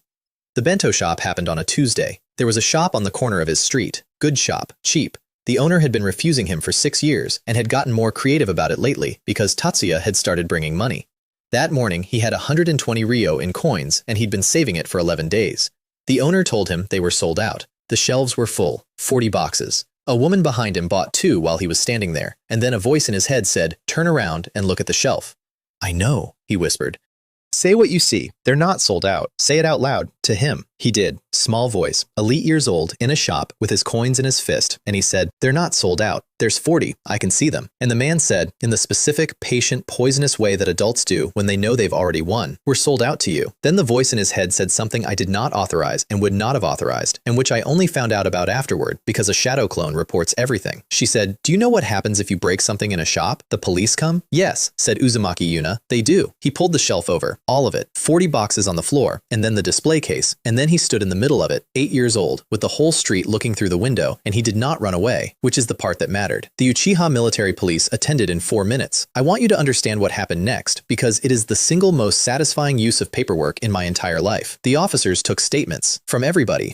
They took the shopkeeper's statement in which he explained that the boy had destroyed his stock. They took the boy's statement. They took the statements of 6 customers and of the woman who had bought 2 boxes from the sold-out shelf while a child stood beside her holding money. Then they charged the shopkeeper. Refusal of trade to a registered resident of Konoha Kure is not a crime. That's the thing everybody assumed. It isn't a crime. It's a licensing violation. Every food vendor in that village holds a village trade license, and that license has a clause in it, and the clause says the holder shall not refuse service on grounds unrelated to payment. And it has been in every trade license since the village was founded, and in 60 years nobody had ever enforced it, because why would you? We enforced it. Fine, 300,000 ryo. License suspended pending review. And because the damage to the shop had occurred during the commission of the violation, and because the complainant was a minor, the fine was payable to the injured party. An 8-year-old walked out of that shop with 300,000 ryo, a police escort, and a receipt. He did not understand what had happened. He asked me 4 times that week if he was in trouble. But by that evening, every shopkeeper in the North District had heard the number. And by the end of the week, not one business in Konohagakure was refusing that child service, and none of it was kindness. And I did not care even slightly, because he ate. The rest of the village noticed something else, though, and it was the thing I actually wanted. For 8 years, the Uchiha military police had been the people who dragged your brother out of a bar. That week, they became the people who got a kid 300,000 ryo off a man everyone privately thought was a bully. 60 years of reputation moves slower than that. It moved anyway. Meanwhile, a letter came from the land of grass, and it was not good news. Daisuke wrote it. 4 lines, no signature, in a code we'd agreed on that was frankly insulting to both of us. Somebody had been to the prison after we left. Somebody had gone through the ritual chamber, the records, and the cells and had taken samples from the box and had left without speaking to anybody, and the 2 guards who had seen him had described a very pale man with long black hair who did not blink. Ray had been following the same trail I had. He'd just been 3 days behind me for 2 months, and I hadn't noticed. Which explained the crystal ball. I'd found it 11 days earlier, and I had been so pleased with myself about it that I'd told Emmy, which I only do about twice a year. Here's what a viewing technique actually is, because it isn't a camera. Somebody puts chakra into a focus, usually glass, and extends a thread of attention across distance. And at the far end, there is an eye that is not physically present, but is absolutely, in every way that matters, looking at you. Ours was aimed at the 4th training ground. It had been watching me shake hands for 9 days. You are not supposed to be able to find one. That's the entire selling point. The thread has no substance, and the observer has no location. And the standard countermeasure in every manual in the world is a barrier, which does not remove the observer, it just annoys them. I found it because 106 people had put 1/10 of their eyes into mine. Somewhere in the 3rd week, I had stopped seeing the way an Uchiha sees, and started seeing the way a room full of Uchiha sees, all at once. And there was a place above the eastern tree line where the air was being looked through, so I looked back along it. That is not a technique, there's no name for it. I put my eye against the thread and went up it the way you'd walk up a rope in the dark, and it took me about 4 seconds, and I came out at the other end, inside a piece of glass 11 kilometers away. I got a 1.5 seconds. I saw a young woman sitting cross-legged on a flat rock in a clearing, pale hair, both hands on a sphere the size of a melon, with the very specific expression of somebody performing a long, boring task competently. And behind her, standing, with one hand on her shoulder and his head tilted, was a man in a gray robe with black hair down his back and skin like the inside of a shell. He was not looking at the ball, he was looking at me. He'd known I was coming up the thread. He'd known for days. He had left that door open, the way you leave a door open in a house you own, to see what walks through it and how long it takes. Then Ray of the Sannin smiled at me and said something, and I have spent years trying to lip read it out of a 1.5 seconds of memory, and I have never managed it. I broke the ball. Somewhere in a hideout, a young woman named May got a headache that lasted 3 days and never found out why. And I sat down on the grass of my own training ground with 200 of my clansmen around me and had a small, private moment of clarity, which is that for about a month, I had genuinely believed I was the most dangerous thing in this story. Ichiraku happened the same week, and it's the last soft thing before the roof comes off, so let me put it here where it belongs. I took him for ramen. That's it. That's the whole event. I had 300,000 ryo of shop money in an envelope and a bank trust with 180 million in it, and I took an 8-year-old to a stall with 6 seats and told him to order whatever he wanted. He ordered 1 bowl, the cheapest one. Get another one.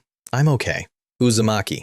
He got another one. Then he got a third. Then he stopped, hard, halfway through the fourth, and put his chopsticks down and said, I don't have… It's paid for. It was paid for before we sat down. The old man behind the counter, Isamu, who had been the one adult in that entire village who had never once turned that child away, put a fifth bowl down without being asked and said, Grand Slam's 5. Nobody's ever done it. Tatsuya looked at the bowl, then at me, then at the bowl. He did it in 11 minutes and nearly died. Isamu wrote his name on a board on the wall, and I want to tell you that a piece of chalk on a plank meant more to that kid than 300,000 ryo, because it did, visibly, and it wasn't close. Afterward, walking home, he asked me why I kept doing things. I said, because your mother stood at that counter. He stopped in the street. There, I said, and pointed at the second stool. That one. For about 6 years, apparently. Isamu remembers her. You could ask him. He's been waiting 8 years for somebody to give him permission to talk about her. He went back the next day and asked. He came home with a piece of paper with a pencil mark on it because Isamu had shown him the door frame by the storeroom where he used to mark the height of the regulars when they were young, and there was a mark on it from 22 years ago with a name beside it. Tatsuya carried that piece of paper around for years. I saw it once when he was 15. It was soft at the folds. Kenshiro gave us the map on the 20th day. The whole thing. 1,140 positions, the original survey, the trigger sequence, and a document that had been signed 25 years earlier by a Konoha demolition officer and never rescinded. He walked into our compound in daylight to hand it over, which was suicide, and he knew it was suicide, and he did it in daylight specifically so that his own clan would see him do it. They'll trigger your seal, I said. They will. Then don't, fourth elder. He put the tube on the table. There are 17 of us. If I go quietly, they will find the other 16 over the next year, and it will be done in cells, and nobody will ever know it happened. If I do it in daylight, they have to do it in the open, and my clan has to watch. He straightened his headband. I would like to be a problem, he said. I have not been a problem in 41 years. I did not stop him. I have gone over it a lot. I could have. I had 200 people and a wall and the political cover to do almost anything that week, and I could have put that man in a room in my compound and dared the Hyuga to come and get him. He'd have hated me for it, and he'd have been alive. I let him walk out of my gate because his death was worth more to me than his life was, and he knew that, and he had made the same calculation from the other end, and we shook hands about it like two reasonable men. That is the single worst thing in this story, and I'm the one who did it. And on the 22nd day, in a room under the village, an old man woke up. Akira Kobayashi had been unconscious for 8 days after what Ryu did to him, and when he came round, he had 1 eye, no root command structure worth the name, 86 dead operatives, 500 million ryo on his head, and a village council in 11 days that was going to be about him. He listened to the full report without moving. Then he said 2 things. The first was, begin the retrieval of the statue. His aide had to ask him to repeat it because that project had been dormant for 11 years and involved a thing under the earth that nobody in that room had clearance to know about. And the second thing he said was, send for Rei. Rei came when he was called, which surprised everybody, including Akira. He came in through a wall, sat down in a chair nobody offered him, and listened to a one-eyed old man explain what he wanted, and what he wanted was more arm. That's the whole request. He had a limb full of stolen eyes grown out of the cells of a dead Hokage, and 1 eye had been taken back out of his head by a 13-year-old in a burning street, and his answer to that was not to reconsider anything. It was to want a bigger one. You want more of the first's cells, Rei said.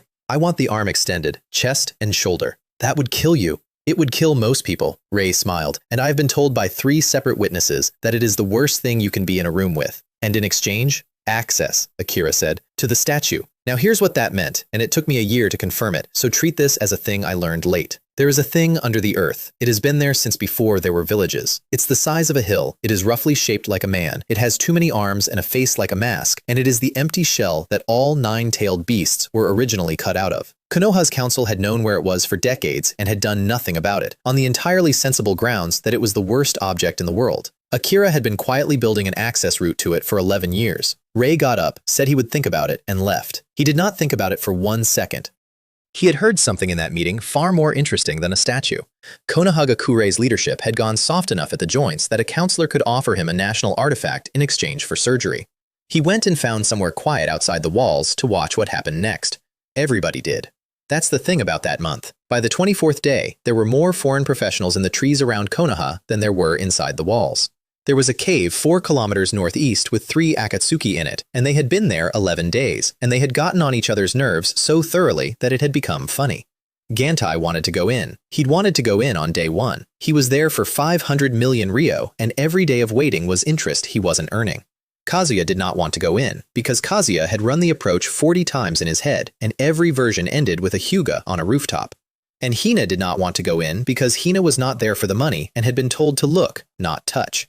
He's an old man with one eye, Gantai said for the 9th time.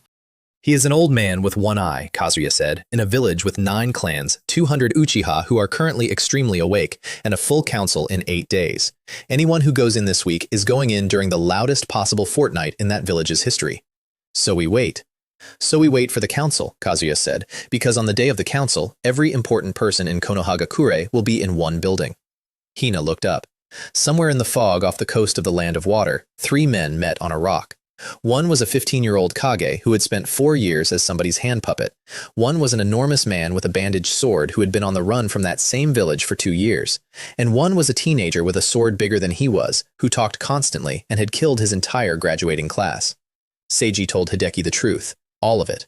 4 years, the mask, the eye, the purges. Hideki Biwa listened, and then he sat down on the rock, because his village had turned into a slaughterhouse, and he had spent 2 years assuming it was because his Mizukage was a monster, and it turns out the answer was worse, which is that his Mizukage had been furniture. Who, he said, an Uchiha in a mask.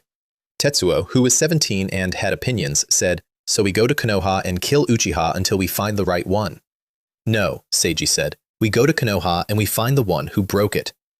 I was in a sewer that week, showing a fox the end of the world. I'd been building up to it for a month. You don't hand that thing to somebody in one go. I gave Kurama the 4th Shinobi War, not the politics, the ending. I showed it a battlefield with 100,000 people on it, and a woman with horns coming out of the sky. I showed it every one of its brothers and sisters pulled out of their hosts and packed back into a statue.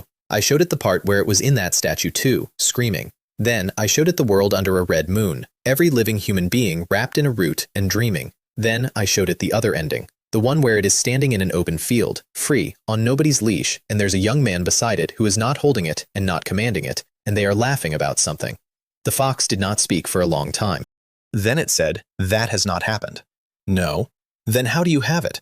I don't know, I said, which was true and remains true. I don't know what I am. I know what's coming, and I've been wrong about the details 4 times already, and every time I change something, the picture gets less reliable. What I've got isn't prophecy. It's a very good guess that's going out of date. Then why show me? Because you're going to be asked to trust an 8-year-old, I said, and I'd rather you were rude to me about it now than to him later. Kurama put its head down on its paws. The Uchiha, it said, have been standing in front of that gate for 100 years telling me what I am. I know. You are the first one who has ever told me what I could be. Yuna hit 3 stars that night, and what came out of it made my hands shake. Chains. Not a metaphor. Chains of solid chakra that come out of a person's back and bind things, and they were the only thing in recorded history that could physically hold a tailed beast in place without a seal, and they had died with the Uzumaki and been thought gone. I had them by the following morning. I mention that specifically because of what I used them for 4 days later, and because a woman who had been dead for 8 years gave them to me for free. Hina walked into my compound on the 26th day, front gate, in daylight, in the coat with the clouds on it, which was either enormous confidence or a deliberate statement, and having met her, I can tell you it was the second one. The guards did not stop her. I'd told them not to. I'd known she was coming for 2 days because a paper butterfly had been sitting on my windowsill and had not been there the previous evening, which is a very theatrical way to make an appointment, and I respected it. We sat in the elders' hall. Jiro poured, obviously. You are younger than I expected, she said. Everybody says that. It's beginning to feel like a strategy. Who posted the bounty? I did. She had not expected that. I watched it land. Why? Because I needed the entire continent to walk to my gate, I said, and I couldn't afford an army. Hina turned her cup a quarter turn on the table. You know who I am. You're Hina. Your partner has rings in his eyes and calls himself a god, and he's got a friend's name he doesn't use anymore. I looked at her. Haruto, and the one behind the rings is Yudo. The temperature in that hall dropped about 10 degrees. I want to be honest about the risk I was taking. That was the single most dangerous sentence I have ever said out loud. She could have killed everybody in that building. She had, at that point, a very good chance of managing it. Where did you get that name? She said. The same place I get everything. Somewhere I can't explain, and you wouldn't believe. Then you know how Haruto died. Kazuo of the Salamander set the trap, I said, and Akira Kobayashi brought the Konoha squad that made it work. And he did it because a peace movement in the rain that neither of them controlled was more frightening to both of them than a war they did. Hina did not move for about 11 seconds. Then she said, "Give him to me." I can't. You posted 500 million. I posted 500 million to make him a permanent expense, I said. If he dies this month, Konoha buries him as a hero, my clan gets blamed for it, and the entire arrangement I've spent a month building collapses in an afternoon. I need him alive, and I need him hated. I'm sorry. That's not a negotiating position. That's just the truth, and I'm not going to dress it up for you. She stood. Sit down, I said. I haven't offered you anything yet. She stayed standing, which is fair. There are 1,140 exploding tags under the northeast quarter of this village, I said. 25 years old, Konoha's own, laid by their own demolition corps and forgotten. I have the map, the survey, and the trigger sequence. Hina sat down. On the night of the council, I said, there will be 940 Sarutobi clan ninja billeted in private houses in that quarter. Not barracks, houses, because their clan head is the Hokage and he did not want them counted. You want me to detonate it? I want it detonated by somebody who is not from this village, I said. It cannot be us. If it's us, everything I've built is gone. If it's an outside organization with a grudge against a counselor whose head has $500 million on it, then it is the direct and predictable consequence of Konoha's decision to shelter him, and every clan in this village will say so out loud within a week. She looked at me for a long moment. You are asking me to kill 1,000 people, she said, to make a political point. Yes, and you say it in that tone. Would a different tone help? I said. I've thought about this for 9 days. There is no version where I get to be clean. There's a version where 200 of my people die in a week, and a version where a great many other people die instead. And I picked in about 4 seconds, and the 4 seconds is the part I'll be thinking about when I'm old. Hina was quiet. Then she said, what do I get? The man who killed Naruto, ruined, publicly, permanently, and alive for as long as it's useful, and then dead. And a standing arrangement with the strongest clan in the Land of Fire that does not require your organization to do anything except not be here. And your village? It's not my village, I said. It never was. That's the thing everybody keeps failing to notice about me. She left through the front gate the same way she came in. Jiro poured himself another cup after she was gone and said, without looking at me, you will not sleep well after this. No. Good, he said. The ones who sleep well are the ones you have to kill later. Kenshin wanted the coup. That's the fight we had on the 27th, and it lasted 4 hours, and it is the only time in the whole business that I nearly lost the clan. He'd read the position, and he'd come to a conclusion, and it was not an unreasonable one. 940 Sarutobi in the village, the Hokage cornered but not beaten, the council in 2 days, and every hour we waited, the enemy consolidated. We move first, he said. The night before the council, we take the tower. And then what? Then we hold it. With 200 people, I said, against 9 clans, in a village where every civilian in it has to eat. Kenshin, you're not planning a coup, you're planning a siege of a building you'd be standing inside of. So we do nothing. And then Jiro, 91 years old, said the sentence that decided it. The lowest form of war is to attack a wall, he said. Then men, then armies. The highest form is to attack the enemy's plans. He set his cup down. The boy has spent a month attacking their plans. Every single thing they intended to do this year, they cannot do. They cannot kill us because the street saw. They cannot disown Akira because they sheltered him. They cannot use Root because Root is in the ground. And they cannot even call a council without every clan arriving with a question in its mouth. He looked at Kenshin. We have not won anything, he said. We have made them unable to move. That is better than winning, because winning ends. Kenshin sat down. Then I did the last thing, which was theater, and I want to be clear that I knew it was theater. On the morning before the council, the Uchiha compound armed, openly. Every fighter in dress. Barriers up on the walls, patrols doubled. Storehouses opened, weapons issued. The whole compound in visible motion from every rooftop in the district. And a rumor went out through 4 separate mouths in 4 separate markets that the Uchiha were going to move that night. It was a lie. We had no intention of moving. But by 2 in the afternoon, it was in every guardhouse in the village. And by 4, it was in the tower. And by 6, every single Sarutobi in Konoha had been ordered to a defensive position around the tower and the administrative district, which took 940 men out of the northeast quarters houses. I want that on record too. I moved them out. Not all of them. 410 stayed billeted because you cannot move 1,000 men in an afternoon, and because 60% of them were rotating off shift. I have been asked whether I did that to save lives, and the honest answer is that I did it because a rumor of a coup was tactically useful, and the fact that it emptied houses was a thing I noticed afterward and used to feel better. I did notice it beforehand. I don't know. I've stopped trying to decide. The council opened at 9 in the morning, and in the first 40 minutes, before anyone had gotten to the Uchiha at all, the Hokage of Konohagakure stripped Akira Kobayashi of every title he held. Advisor, counselor, all standing authorizations revoked. Root, formally acknowledged as never having been disbanded and formally disbanded again, this time with an audit. He did it because he had to. 8 clan heads had walked in with a question in their mouths, exactly as designed, and he was too good a politician to be asked it. Akira did not argue. He stood up and he bowed correctly, and he said one sentence on his way out of that hall. "You will regret this before the year is out," he said. He was right, just not in the way he meant. And 4 kilometers outside the walls, in the trees, a very large number of people were watching a village whose leadership had just publicly abandoned a man with 500 million on his head. And then the trees started moving. I had a man on the eastern watchtower with a clan issue glass, and he sent runners 4 times that afternoon, and by the 4th one, he had stopped counting individuals and started counting groups. Gantai came off the mountain at noon. He'd waited 11 days, and he moved the hour the news came out of that hall, because a man who has spent a century converting people into money can smell an abandoned asset from 4 kilometers.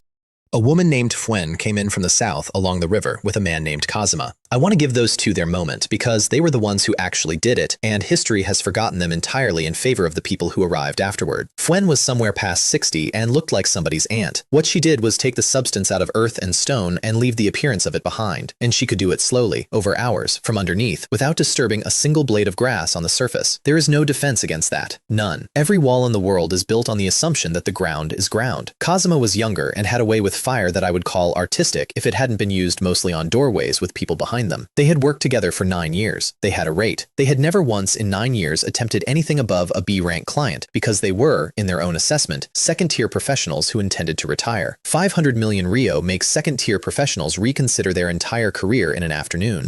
2 EWA teams came over the eastern ridge at 4, made no attempt whatsoever to conceal themselves, and set up an observation post on a hill in plain view with a flag on it because their Tsuchikage had specifically ordered them to be visible. By 6, there were, at my man's best count, somewhere over 200 foreign professionals inside a 4-kilometer ring around a village whose southern wall was guarded at half strength because the other half was standing around the Hokage tower waiting for an Uchiha coup that was never coming. And a pale man who had been intending to leave that morning stopped halfway to the tree line and turned around and went back to his vantage point on the hill. Because Rei had just watched Konoha throw away the only man who had offered him anything on the same day that every mercenary on the continent arrived, in a week when a 17-year-old Uchiha appeared to be running the entire country from a compound at the edge of town. He sat down on the hill to watch. "Well," he said to nobody, "I'll stay for this." The wall came down at 9 minutes past 8 in the evening, not blown, hollowed.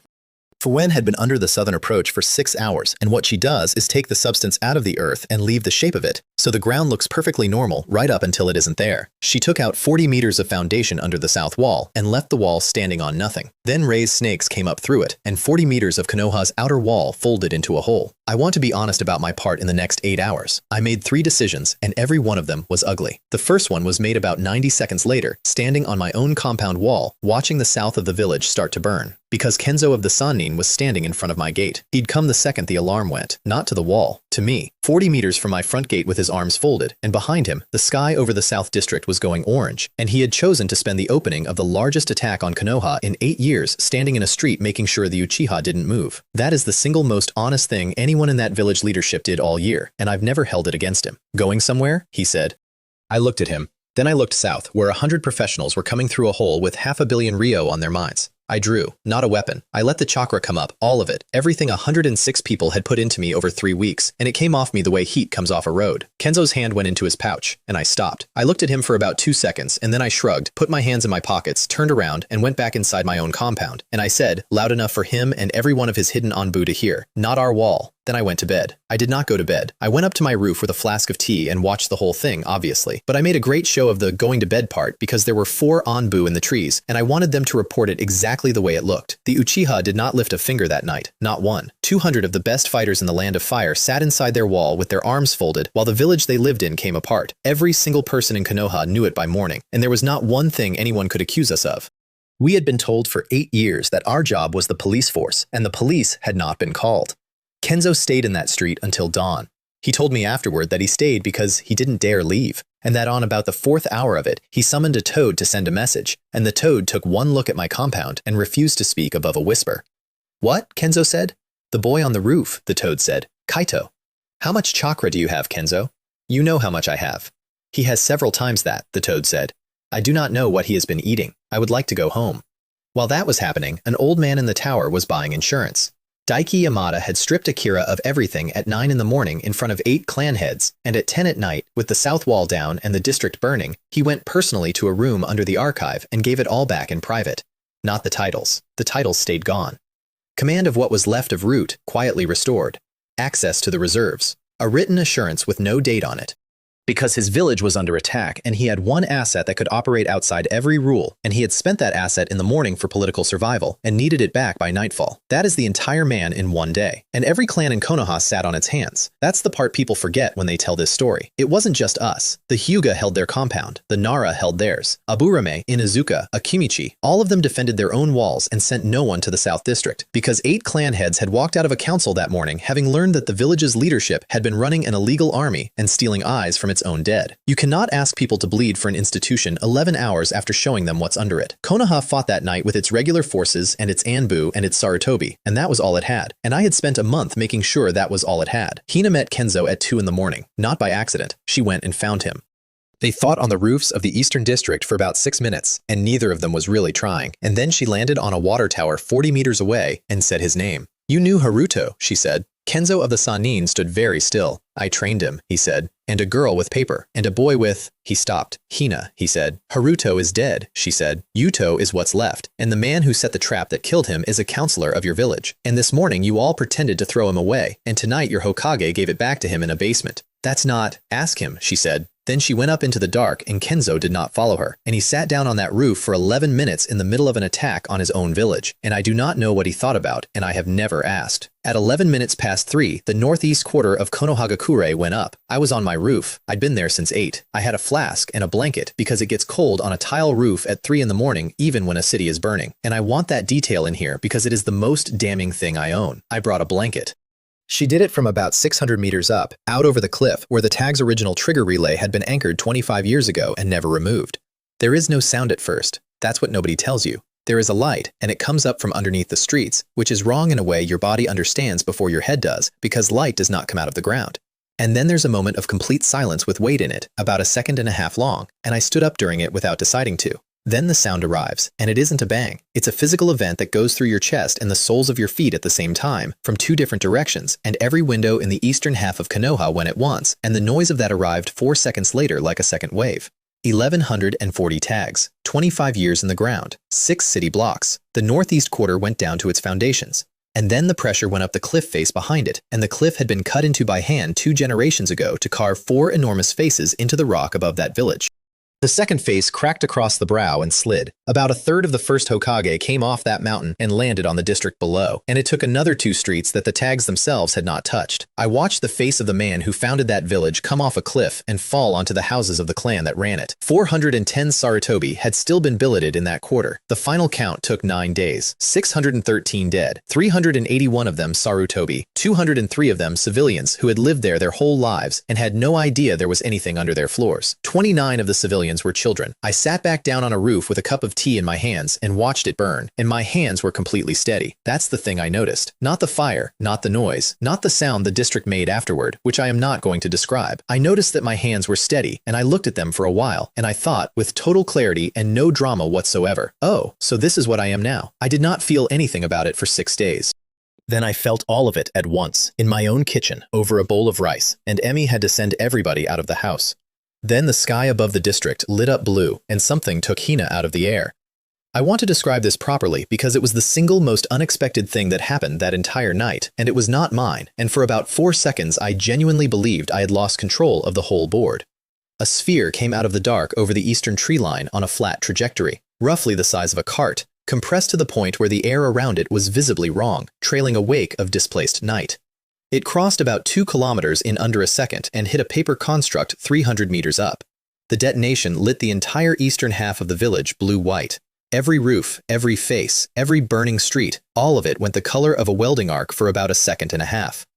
Hina came down through 2 roofs and into a courtyard. She lived. Paper does not stay hit, and there is a very specific reason that woman has survived everything anybody has ever pointed at her, which is that hitting her removes some of her and never all of her. But that was a tailed beast ball, fired into Konohagakure by somebody who was not attacking Konohagakure, because Seiji had come, 15 years old, 3 tails, the 4th Mizukage of Kirigakure, in a village he had no business being in, with Tetsuo on one side and Hideki Biwa on the other, hunting, not for Akira. He'd changed target the moment he arrived. He was hunting for an Uchiha in a mask, and the entire Konoha attack was, to him, a useful amount of noise. Hideki caught up with him on the roof of the grain exchange about 10 minutes after that. "You are firing on a village we are not at war with," he said. "She was in the way." "Seiji, do you know what I did?" the Mizukage said. "On the 14th of last month?" Hideki didn't answer. "Neither do I," Seiji said. 12, maybe 14 children, in a room. I've read the report. It's in my handwriting." He looked out at the burning district. "There is a man with an eye who did that with my hands, and I have 4 years of them, and I am going to find him tonight, and I am not going to be careful about the furniture." And that is how the 3rd Hokage of Konohagakure ended up fighting a sitting Kage on his own front steps at 4 in the morning. I got there for the last 90 seconds of it, and I want to give both of them their due. The mist came in first. That's Kiri's whole thing, and it is worse than it sounds, because it's not fog, it's a suppression field, and inside it, a man's chakra sense goes to about arm's length. Daiki came out of the tower with his staff and 4 ANBU. The staff is the thing nobody outside Konoha believes. It's a monkey. It is a summoned monkey that turns into a staff, and it is also possibly the hardest object in the country, and that old man had been using it since before the Second War, and he was still, at 69 years old, terrifying with it. He put Tetsuo through a wall in about 4 seconds. Then Seiji hit him with the water mirrors, and I have to explain this one because it's the best technique I saw all year. He raises panels of water, and the panels reflect, and everything that goes into one comes out of another somewhere else, at the same speed, from a direction you did not authorize. Daiki's own fire came back at him from behind. He lost the first Anbu there, the second one 2 seconds later. The third and fourth went when the 3 tails came up. Not fully, about a third of it, which is a shell the size of a house, with a shell like a turtle and a tail like a whip, and it came up through the plaza in front of the Hokage Tower and put its foot through the steps. And Daiki Yamada, 69, with 3 broken ribs, stood in front of it. I want you to see it because I saw it, and it is the reason I never once made the mistake of thinking that man was weak. He was not going to win. He knew he was not going to win. He was standing on the steps of his own tower in front of a partially transformed tailed beast because behind him was a building with 400 non-combatants in it, and he had decided that was where he was going to be. Then the 9 tails roared. Everybody in that plaza stopped. Because that sound had not been heard in Konoha in 8 years, and every single adult in that village had a reflex about it that went straight past their brain. It was coming from the residential district, from a small apartment building with 1 working light on the 3rd floor. Tatsuya had woken up in the dark with the whole world exploding, alone, 8 years old, with a thing in his stomach that had been listening to a village burn for 6 hours. Kurama had not attacked anybody. Kurama had done something much more dangerous, which is that it had gotten upset. The seal held. The seal was never in question. But an 8-year-old's chakra system had lit up like a beacon over a burning village at 4 in the morning, and every single person in a 5-kilometer radius now knew exactly where the 9 tails Jinchuriki lived. I got to Daiki first. The 3 tails foot was coming down, and the old man was setting himself for it, and I came off the roof of the records office and hit that leg with a Susanoo arm and knocked a house-sized tailed beast 11 meters sideways into the fountain. Then I stood in front of the 3rd Hokage of Konohagakure in the plaza in front of 200 people with my back to him. "Go and check on the tower, Lord Third," I said. He did not move. "Kaito, your ribs are broken, and there are 400 people behind you," I said. "Go, I've got this." And he went. He had to. That's the whole thing. That's why I did it that way, in that place, in front of that many people. And I want to be completely honest with you about what I was doing, because it is the coldest thing in this entire story.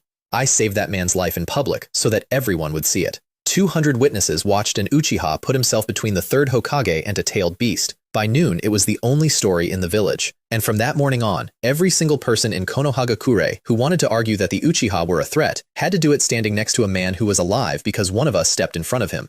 I have never told him that. I suspect he worked it out on his own inside about a week, and I suspect that is exactly why he never thanked me. Then it was me and a 15-year-old Kage in an empty plaza. He came out of the mist on the water, fast. First thing he did was try to take my head off with a staff that had a hook on one end and a spike on the other. 2 exchanges in, I found out that Seiji at 15 was better with a weapon than anybody I had ever fought, including Ryu. The mirrors went up. My own fire came back at me from the left. I ate about a third of it, so I stopped playing. I put black flames on the plaza, not on him, on the water, because his whole game was standing on and moving through a medium he controlled, and those flames burn for 7 days, and they do not care whether the thing they are on is wet. Half the plaza went black and stayed black, and the mist over it boiled off, and suddenly there was a 15-year-old standing on a strip of dry stone with nowhere to go. He came at me anyway, full-tailed beast cloak, 3 tails, straight up the middle, and a crow landed on my shoulder. I want to explain this properly. Ryu had left me a crow. An actual crow, black, unremarkable, that had been sitting in the rafters of my storehouse for 11 days eating my rice. And inside that crow was an eye that had belonged to a young man named Genji, who had died 4 months before I arrived, and whose eye had been in the head of a counselor until my cousin took it back out.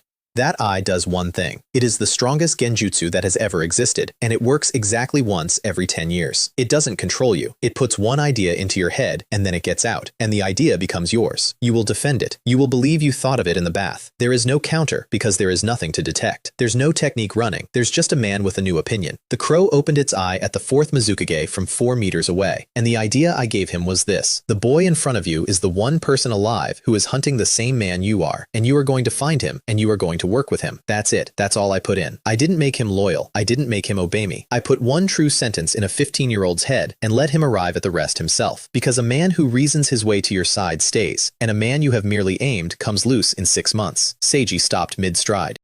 The cloak went out. He stood on a black-burning plaza with steam coming off him and looked at me with an expression of dawning, genuine relief. "You're the one," he said. "You burned him. In the compound. That's why my head came back." "Yes," I said. "I have thought about that a great deal since, because he was right, and the thing I put in his head was true, and he would probably have gotten there in about a week on his own. That does not make it not what it was." 2 streets away, a 41-year-old man in a Hyuga headband walked into a field hospital. The Saratobi had taken their wounded to the Eastern Medical Station after the Northeast Quarter came down. 300 of them, on mats, in a courtyard, with about 40 medics working and no security worth the name because every fighting man in that clan was somewhere else. Kenshiro walked in through the front. He had a Konoha flak jacket on over his coat, and he was carrying a stretcher with nothing on it, which is the single best disguise in a disaster, and I have never forgotten it. Under the coat, he had 11 kilograms of explosive tags and about 4 kilos of roofing nails. He got to the center of the courtyard. "I've been told he said something. 3 separate accounts, and all 3 of them are different. And the one I believe is the medic who was closest, who said he didn't say anything at all. He just stopped and looked around at all of them and closed his eyes. 206. That's the number. On top of the 613 from the quarter. The Hyuga triggered his seal about 4 seconds too late. They'd found him at the gate. A main house elder on a rooftop 400 meters away activated the mark on that man's forehead and killed him instantly. And he was already committed, and a dead man's hand falls exactly as fast as a living one. The Branch family watched their own leadership execute a man on a rooftop and then watched him do it anyway. Nothing in the Hyuga clan was ever the same after that morning. Nothing. And I sat in my compound that afternoon with the report in my hands and thought about a drainage tunnel and a man saying I would like to be a problem and me shaking his hand about it. Then Gantai went for the boy, because of course he did. He'd been in that village for 6 hours, failing to find a well-guarded counselor, and then at 4 in the morning, a beacon had lit up over the residential district, announcing the location of the Nine Tails Jinchuriki, and a man who sells bodies for money is not going to walk past that. He came through the wall of a 3rd-floor apartment. Tatsuya was under the bed. That was where he went when things were bad, and he'd been under there for 2 hours with his hands over his ears. Gantai reached under the bed, and a voice in that boy's head, which had spent 6 weeks correcting his grammar and complaining about his refrigerator, said, "Move behind me." I have the Shadow Clone's memory of the next 4 seconds, and I have watched it more times than is healthy. There is no behind me. She was a fragment of chakra inside a seal. She could not stand in front of anything, so she did the other thing. Uzumaki Yuna opened the gate a quarter turn from the inside, and 4 tails of the 9-tailed fox came out of an 8-year-old's stomach in a rented apartment, and Gantai of the waterfall went through the opposite wall, the building next to it, and about 80 meters of street. The apartment building came down. The boy was fine.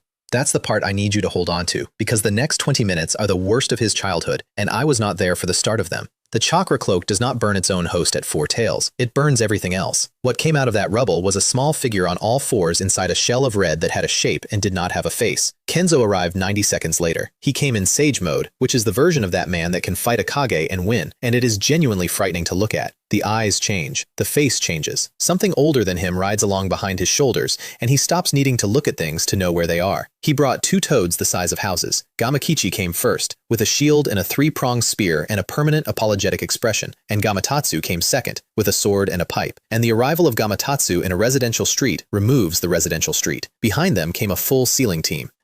6 specialists, standard suppression array, 6 pillars in a hexagon, which is the doctrine response and which had worked on tailed beasts twice in recorded history. And behind them, on a stretcher, arguing with 2 medics and losing, came the 3rd Hokage with 3 broken ribs. That was, on paper, exactly right. That was the strongest thing that village could put in a street in 10 minutes, led by the man who had personally sealed that exact fox into that exact child 8 years earlier. And I want to be completely fair to all of them before I tell you how badly it went. Gamakichi went first because Gamakichi always goes first. He got the shield up and braced, and the shell hit it, and he held for about 4 seconds, which is 4 seconds longer than the wall of a building manages. Then the fourth tail came around the side of the shield and took his arm off at the shoulder, and he made a sound I still hear sometimes, and he was gone in a burst of smoke before he hit the ground. Gamatotsu swore, and I will not repeat what he said, and put his sword down flat across the street like a bar. The thing went under it, not around, under.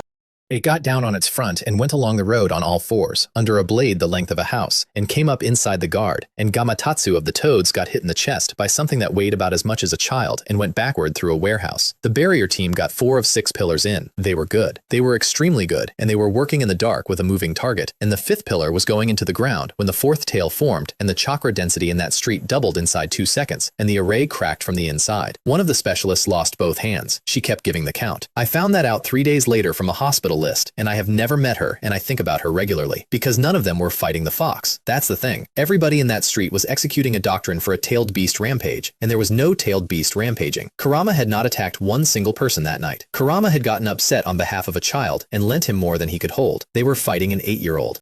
An 8-year-old who had spent 6 weeks discovering that there was somebody in the world who loved him, in a burning village, in the dark, alone, who had just watched a stranger reach under his bed to take him, and who had gone somewhere that hurt less and could not find the way back. And Kenzo, in sage mode, with one hand flat on that thing's back and his feet dug into the road, was shouting at it to remember who it was. I want to be careful here, because he was doing the right thing, and I have never once mocked him for it. It was just never going to work. You cannot ask a person to remember who he is if nobody in his entire life has ever told him. There was nothing in that boy to appeal to, because the village had spent 8 years making sure he had no idea what he was supposed to be loyal to. The tail came around, and Kenzo of the Sannin, in sage mode, at the peak of his life, got put through the front of a grocery. I got there at the 11-minute mark. Every clan head in Konoha was on the surrounding roofs by then. Shuji, Koji, Riko, Takeshi, Ryoma, Shin. Every single one of them, watching the 9 tails come out of a child in a residential street for the 2nd time in 8 years. I walked through the barrier line. Somebody shouted at me. Kenzo shouted at me. I have been told that Daiki Yamada got off a stretcher and started forward and was held back by 2 medics. I walked up to a 4-tailed chakra shell in the middle of a demolished street, and it turned around and put its face about a meter from mine, and I looked at it. That's all I did. I want to be extremely clear because there is a version of this story going around the Land of Fire in which I fought the 9 tails and won, and it is a lie that has been very useful to me, and I have never corrected it. I did not fight anything. I looked at a fox I had spent 6 weeks having conversations with, and I raised one eyebrow, and Kurama looked back at me with an expression I can only describe as embarrassed, and the cloak went down like a dropped coat. 2 seconds, maybe 3. An 8-year-old fell forward onto the road, and I caught him before he hit it. Then I turned around in a wrecked street, holding a sleeping child in front of 6 clan heads, 1 Sannin, a sealing team, and the Hokage of Konohagakure on a stretcher, and I said the only line I had prepared all night. "He's 8, I said. He was under his bed. Nobody said anything. I carried him past all of them. Nobody stopped me. Shuji stepped aside on the roof, which I noticed, and which mattered later. I took him to my house, and Emi put him in my bed and sat with him until it got light, and when he woke up at 11 the next morning, the first thing he said was that he was sorry about the apartment. Hyuga Shuji went to the tower at 8 that morning and had a conversation that people 2 floors down could hear, because it turned out there had been a warning. A Hyuga on watch had seen movement under the southern approach at 6 in the evening, 3 hours before the wall came down. He reported it. The report went up the duty chain and stopped, because the entire senior command structure had spent that day dealing with a rumor that the Uchiha were going to move that night. My clan has stood a 24-hour watch for 3 weeks, Shuji said, at the cost of every mission contract we hold, and when we saw it, you were busy. Shuji, 613 in the northeast, Shuji said, 206 in a field hospital, 40 in the south district, and you gave that man his authorizations back at 10 o'clock last night in a basement. The room went very quiet. I don't know how he knew that. I have theories. My favorite theory involves a 19-year-old who buys mackerel. Full council, Shuji said, 9 in the morning tomorrow, every clan. Or I will call it myself and you can find out how many come. Meanwhile, in a warehouse district on the eastern edge, 2 Kiri missing nin were about to have a bad morning. Tetsuo and Hideki had been cut off from Seiji in the mist, and by dawn they were pinned in a warehouse by a man with a bandaged sword and gills. Hitoshi Ito had been sent by his village to retrieve the Mizukage and to remove the 2 traitors who had taken him, and he was, at that point, the single most dangerous person inside the walls of Konoha, and I include myself in that assessment because he had a sword that ate chakra, and I had a great deal of it. Hideki told him the truth, everything Seiji had said on the rock, and Hitoshi, who was not a stupid man and who had killed a great many people for his village on the understanding that it was necessary, stood in that warehouse and listened to the news that all of it had been done on the instruction of an outsider through a puppet Kage. He did not lower his sword, but he did not swing it either. either, and he was still standing there 3 minutes later when the fourth Mizukage walked in through the front door. Except it wasn't. It was one of my shadow clones wearing his face, because I had left the real Seiji asleep in a storehouse in my own compound with 2 guards on him, and because I needed those 3 men out of that warehouse before Konoha's Anbu found them, and because a Kage's face opens doors that mine does not. We're leaving, it said. Hitoshi looked at his Mizukage for a long moment. Lord Fourth, he said, are you well? And my clone said, no, not for 4 years. We'll talk on the road. They walked out of Konoha at 8 in the morning, all 4 of them, past 2 Anbu checkpoints, on the authority of a face. That was the moment the Land of Water changed sides, and it cost me 1 shadow clone and 11 seconds of nerve. Kazuya dug Hina out of the rubble at 6. She'd been under 2 floors of a collapsed roof for 3 hours, and she was, in the technical sense, mostly fine, on account of being made of paper. Their organization had come to Konoha with 3 members, an enormous bounty, and a plan, and it was leaving with nothing. Gantai had been hit by a tailed beast at 4 tails and had lost 3 of his hearts, which is a sentence I understand better now than I did then. Kazuya had never gotten within a kilometer of the target, and Hina had spent the night being told by her old teacher that he'd never known. Report to leader, Kazuya said, that this village is a hole. Report it yourself. You saw him. Hina was quiet, holding a piece of her own coat. He was 17, she said. He knew Yuto's name before I sat down. The man in the orange mask had also had a busy night, and his went worse than anybody's except mine. And this is where I tell you the name, because it's about to matter. The name I gave Ryu on that roof, the one he'd been taught to say quietly in front of a stone with the war dead carved into it, was Uchiha Shinjiro. 13 years old at the Kanabi Bridge, crushed under a rock in front of his own squad, gave his left eye to his best friend on the way out and told him to use it well. Mori Akihiko had been visiting that name on that stone every single morning for 13 years. He'd used the chaos to do the thing he'd been intending to do for a decade, which was rob Akira's vault. There is a room under Konoha's archive with a stone floor and a very specific seal on the door, and in that room, in preservation jars, was every eye that man had taken over 40 years that hadn't gone into his arm. Shinjiro got the door open at 4 in the morning and took the entire collection. And then, on the way out, the room's second defense went off, which was a poison gas that Akira had installed in the 80s and never told anybody about, and which had been sitting in a sealing reservoir for 20 years going quietly, more concentrated. You cannot phase through gas. That's the thing about that man's trick. He goes intangible, and the world passes through him, and gas passes through him too, and it passes through the inside. He lost a lung, permanently, and he lost the eye he'd been using, because he had to burn a rewrite just to walk out of the corridor. 2 eyes in 1 month, from a man whose entire strategy for 20 years had been that he could not be hurt. The morning after, I sat down with Kenshin and Jiro and laid the whole board out. I want to do this properly because it's the last quiet moment before the council, and because it is the only time in this entire story that I sat in a room with 2 people who could actually follow it. 613 dead in the northeast, I said. 206 in the hospital courtyard. 40 in the south. 859 total, of which about 620 were Sarutobi. Their clan has lost 2/3 of the strength they'd secretly assembled, and they cannot complain about the losses without admitting the men were never on the register. Jiro poured. The village's wall is down for a month, I said. The monument is broken. Root is disbanded twice, once publicly and once with an audit that Shuji will insist on. The Hokage restored Akira's authorizations in a basement 11 hours after stripping them, and at least 1 clan head knows it. And us? Kenshin said. 206, I said. 0 casualties. We did not fight. We did not move. We were asked to stand at our own gate by Kenzo of the Sannin, and we complied, in front of witnesses. I looked at him. And a member of our clan stepped in front of the 3rd Hokage in a plaza and stopped a tailed beast in front of 200 people, and then walked through a barrier line and put the 9 tails to sleep in front of 6 clan heads. Kenshin sat back. You are going to ask for something at that council, he said. I'm going to ask for several things, I said. And I'm going to get most of them, and the reason I'm going to get them is that not one single person in that room can afford to say the word Uchiha in a sentence with the word threat in it for at least a year. Jiro said, what do you want, boy? And that's when I told them the list. Then I went and woke Seiji up. He'd slept 11 hours in my storehouse. He came out of it clear-eyed and calm and about 4 years older than he'd been in the plaza. He sat down across from me on a crate. I have a proposal. I said, go on. And the 4th Mizukage of Kirigakure laid out entirely in his own words, with real enthusiasm, and believing every syllable of it was his own idea, a standing intelligence arrangement between his village and my clan against a man in an orange mask. I sat there and listened to it, and I said yes in the right places, and I asked 2 questions to make him feel challenged. He shook my hand at the end of it and said it was the first good decision he'd made in 4 years. That is the single most useful thing I have ever done, and I have never once felt clean about it. The full council met at 9 the next morning in the Akimichi banquet hall, because the council chamber was 100 meters from a cliff that was still dropping rocks. I want to describe that room because it is the most ridiculous setting for the most important meeting of my life. It is a hall built for feeding 400 people. There are murals of food on the walls. The table is enormous, and it is the wrong shape for governance, because it is the correct shape for dinner. Every clan head sat at it, the Hokage at the head, 2 elderly advisors on his right, Kenzo standing against the wall behind him, arms folded, and Akihiko against the opposite wall with a plate over one eye, and I made a point of nodding at him and got absolutely nothing back. Kenshin sat for the Uchiha. I sat behind him, which was deliberate, because a man who sits in the second row and still ends up deciding everything is much harder to argue with. Here's what that table actually was, and I'd worked it out over a month, and I'll give it to you the way I gave it to Kenshin in the storehouse. The Hokage is not a king.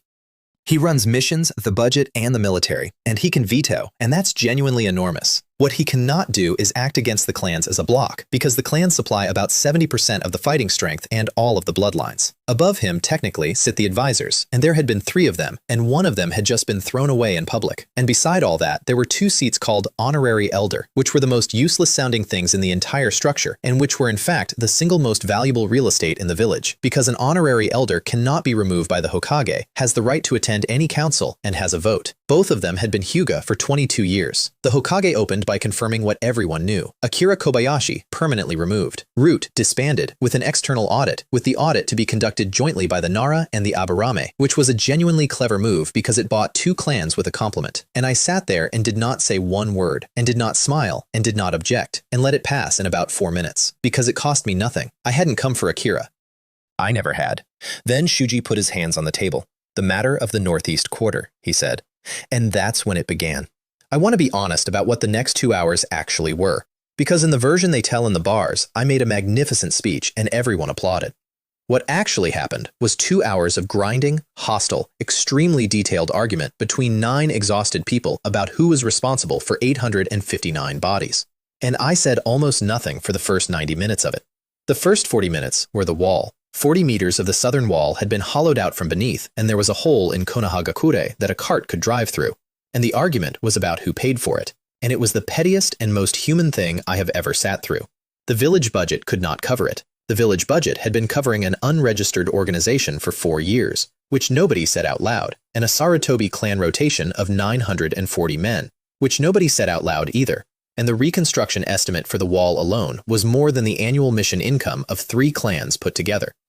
Takeshi suggested a levy. Riko told him what she thought of a levy. Ryoma pointed out that the Northeast Quarter survivors were currently sleeping in a warehouse and would need housing before anyone poured a foundation, and that the housing budget and the wall budget were the same budget. Then Koji said, without lifting his head off his hand, where did the wall watch go? And the room stopped. Because the southern approach had a standing watch. 2 teams, rotating, all night, every night, for 11 years. They had been pulled at 6 in the evening and put on the administrative district along with everybody else because of a rumor that the Uchiha were going to move. I had started that rumor in 4 markets with 4 sentences. Nobody in that hall knew that. 2 people in the world knew that, and one of them was pouring tea somewhere in my compound. I sat in the second row and watched 8 clan heads spend 11 minutes establishing, with complete accuracy and total sincerity, that Konohagakure's southern wall had been left unwatched by its own leadership on the night it fell, and I did not move a muscle in my face.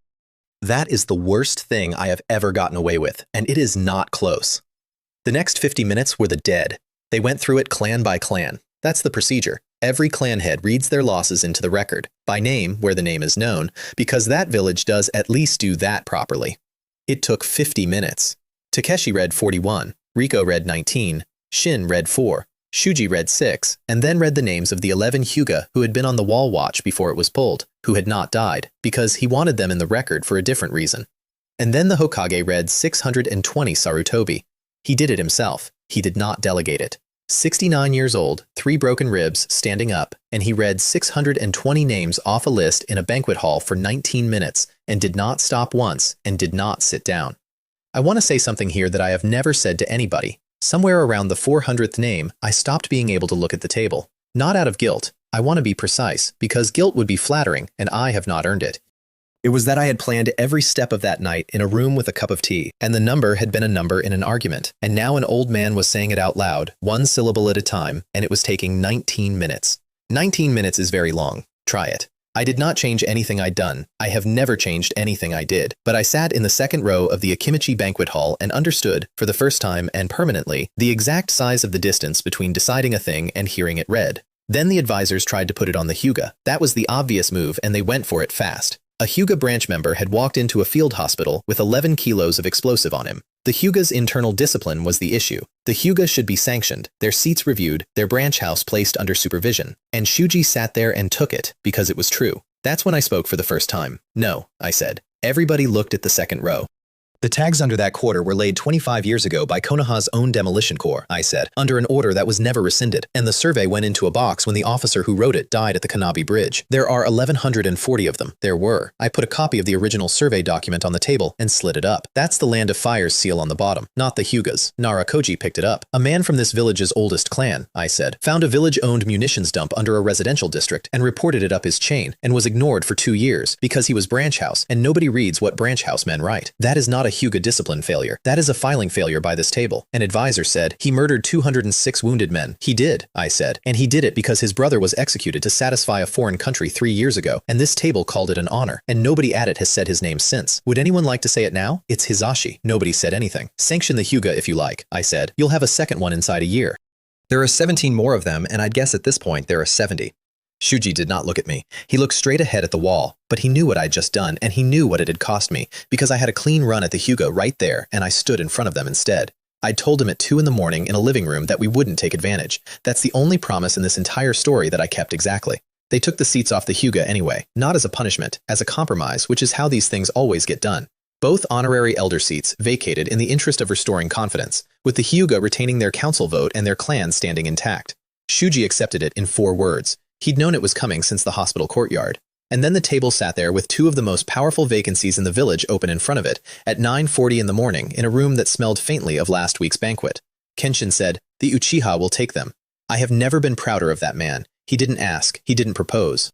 He said it the way you say a thing that has already happened. And then he stopped talking, which is the hardest part, and which he did perfectly. The objection came from the advisor on the left, and it was the correct objection. On what grounds? And Kenshin said, on the grounds that this village put an execution order on my clan, and we are still here, and we did not fight you for it. I want you to sit with that sentence, because it had never been said in a room with that many people in it. The Hokage did not deny it. He couldn't. 8 clan heads had seen 3 masks, a jar with a dead boy's eye in it, and a drawing of an arm. You will find, Kenshin said, that we have been the most restrained party in this village for 8 years. We were moved behind a wall. We accepted it. We were given the police duty and refused the field commands. We accepted that. 9 days ago, our compound was attacked by 86 men in unmarked uniforms, and we did not raise this village against you. He paused. And 2 nights ago, your wall came down, and my clan stood at our own gate, at the request of Kenzo of the Sannin, and did nothing, while 859 people died.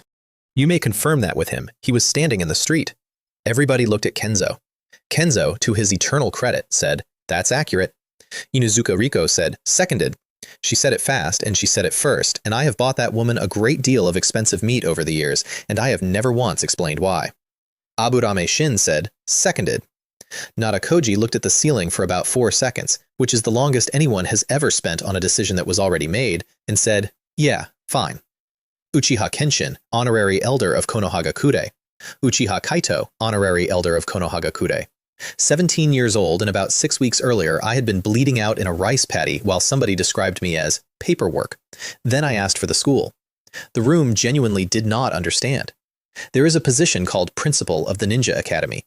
It is administrative. It sets the curriculum, approves the instructors, and signs the graduation lists. Nobody had ever wanted it. It had been held for 11 years by a man in his 60s who had asked to be relieved of it twice in writing and been ignored both times. You want the academy, an advisor said. I want the academy. Why? And I said, because somebody put sand in a child's lunch there and it took an outsider to file it. I let that sit for exactly as long as it needed. I've read the curriculum, I said. It hasn't been revised since the Second War. It has a 12-hour block on trapwire and 11 minutes on what to do when a civilian client lies to you. 60% of your genin casualties in the last decade were in the first 8 months after graduation. That's not a talent problem. That's a school problem. And the school has been run by a man who has twice asked you to let him stop. Koji said, he's not wrong. I'm going to be very unpopular, I said. I'm going to fail people. I'm going to add 2 years of law because this village's police force has spent 60 years enforcing rules that nobody in it has read. And every child in that building is going to graduate knowing what a trade license says. They gave it to me in about 90 seconds because it sounded like work. I sat in the second row and did not react at all. And inside my own head, I was making a noise like a kettle.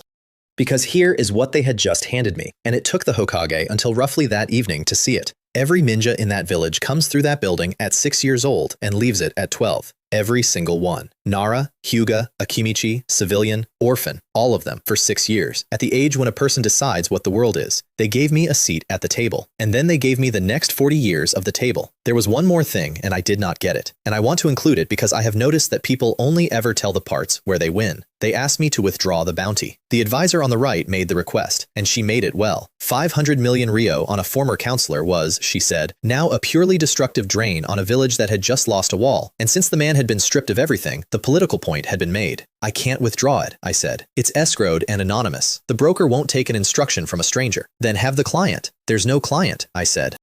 There's a scroll and an account. She looked at me for a long moment, and then she said the question I'd been waiting a month for, and she said it in exactly the tone I wanted. Why, she said, do you care whether one civilian lives or dies? And I said, I don't. The room went quiet. I don't care whether he lives, I said. I want him alive, actually. A dead Akira is a funeral and a story about a patriot. A living Akira is a permanent bill that this table pays every month forever. I leaned forward. And while we're all being honest at 9 in the morning, let's do the other one too. There is an 8-year-old in this village with the 9 tails in his stomach, and 2 nights ago he came out from under his bed because a foreign contractor reached in after him. And the response of this village's leadership was 6 specialists and a barrier array. Kaito, I put him to sleep with a look, I said. You all watched me do it. 6 of you were on the roofs. So let's not pretend anybody at this table doesn't know exactly what that means. And let's not pretend I'm going to say it out loud, because I'd rather it state a thing everybody knows and nobody has said. Daiki Yamada looked at me down the length of a banquet table. That was the first time. 6 weeks of this, and that was the first time that man looked at me and I could see him doing what I do, which is running a person forward 11 years to see what they turn into. He did not like what he got. Then I gave everything back. I want this bit told properly because it is the best move I have ever made, and everybody at that table thought I'd lost my mind for about 4 seconds. The Uchiha military police was 30 squads. It was ours. It had been ours for 60 years. It was written into the village charter as a clan right, and it was the single largest source of resentment against my family in Konoha, because nobody likes the people who arrest them, and everybody had noticed it was always the same surname doing it. I'd like to open the police service, I said. Kenshin turned around and looked at me. We had not discussed this. He found out at the same time as the Hokage, and he has never entirely forgiven me for it. 22 of the 30 squads, I said, to be commanded by other clans. Nara, Akimichi, Inuzuka, Aburame, Yamanaka, Hyuga, and 8 to the general roster for non-clan personnel, effective at the start of the next quarter. The Uchiha retain 8 squads and the investigative bureau. Nobody spoke for a while. You are giving away 2/3 of your clan's charter right, Koji said slowly. Yes. Why? And I said, because you've all spent 60 years hating a police force you didn't get to be in. Now you're in it. Let's find out how much you enjoy it. They took it, all of them, instantly and with genuine pleasure, and Takeshi actually laughed. Here's what I actually bought. 60 years of the single most reliable grievance against my family, deleted in 1 sentence. 22 studs of other people's clansmen, now working inside a structure that we wrote, under procedures that we set, filing reports on forms that we designed. And the thing that mattered most, from that quarter forward, when the Uchiha military police did something in this village, it was not the Uchiha doing it. It was the police. I had spent a month learning that this village could not be beaten with strength. It could be beaten with a filing system, and I had just handed the filing system to everybody and kept the pen. The meeting ended at 1 in the afternoon. I walked out of that hall into the sun with 2 honorary elder seats, a school, 8 police squads, an alliance with the land of water, a fox that liked me, and a village that had lost 859 people in 1 night, 620 of whom had been quietly assembled to kill my family.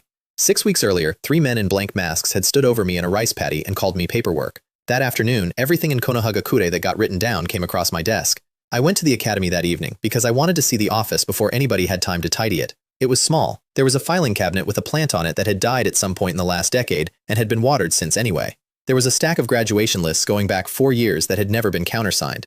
And there was a young man in the doorway with a scar across his nose, about 19, holding a box of chalk and looking at me like I was a natural disaster with a schedule. You're the new principal, Kazuki Kenjiro said. Apparently. You're 17. Everybody keeps saying that. I've started charging for it. He put the chalk down and did not leave, which I noticed because everybody else in that building had found somewhere to be. You're going to change the curriculum, he said. I am. The Will of Fire section. I looked up, because that's the one. Every child in that village gets it in year 1. 11 pages about how the village is a family, and the previous generation entrusts its fire to the next, and it is genuinely beautiful, and I had read it 4 times that week. What about it? I said. Are you cutting it?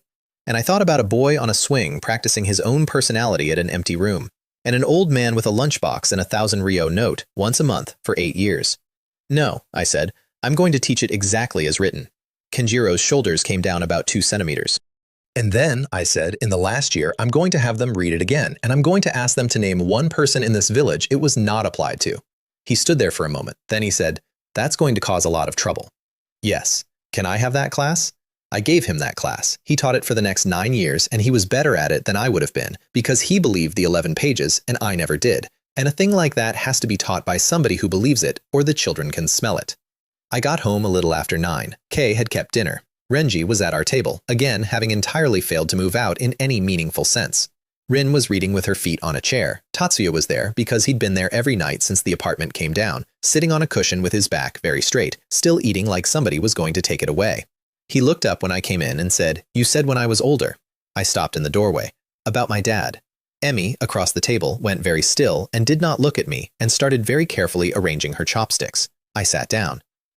"He was the fastest man who ever lived in this village," I said. "Not one of, the fastest. There is no second place, and it isn't close. He was 30 when he died, and he had a laugh that annoyed people. And he loved this village so much that he thought it was worth everything he had, and I'm going to spend the rest of my life proving him about half right." Tatsuya sat there with his bowl in both hands. "Half," he said. "The village isn't worth it," I said. "The people in it might be. That's the difference, and it's the whole job, and I'll explain it to you properly when you're 12. He thought about that for a long moment. Then he nodded and went back to his rice and said, with his mouth full, "That's not his name, though." "No. Are you going to tell me his name? When you're 12. That's ages. It's 4 years. That's ages." Later, when the house was asleep, I sat out in the yard with my sister and her enormous elderly carp. She had her blanket over her knees, and she was feeding Momo pellets one at a time, which that fish did not need and had never needed. "2 elder seats," she said. And a school. Kaito." She didn't look up from the basin.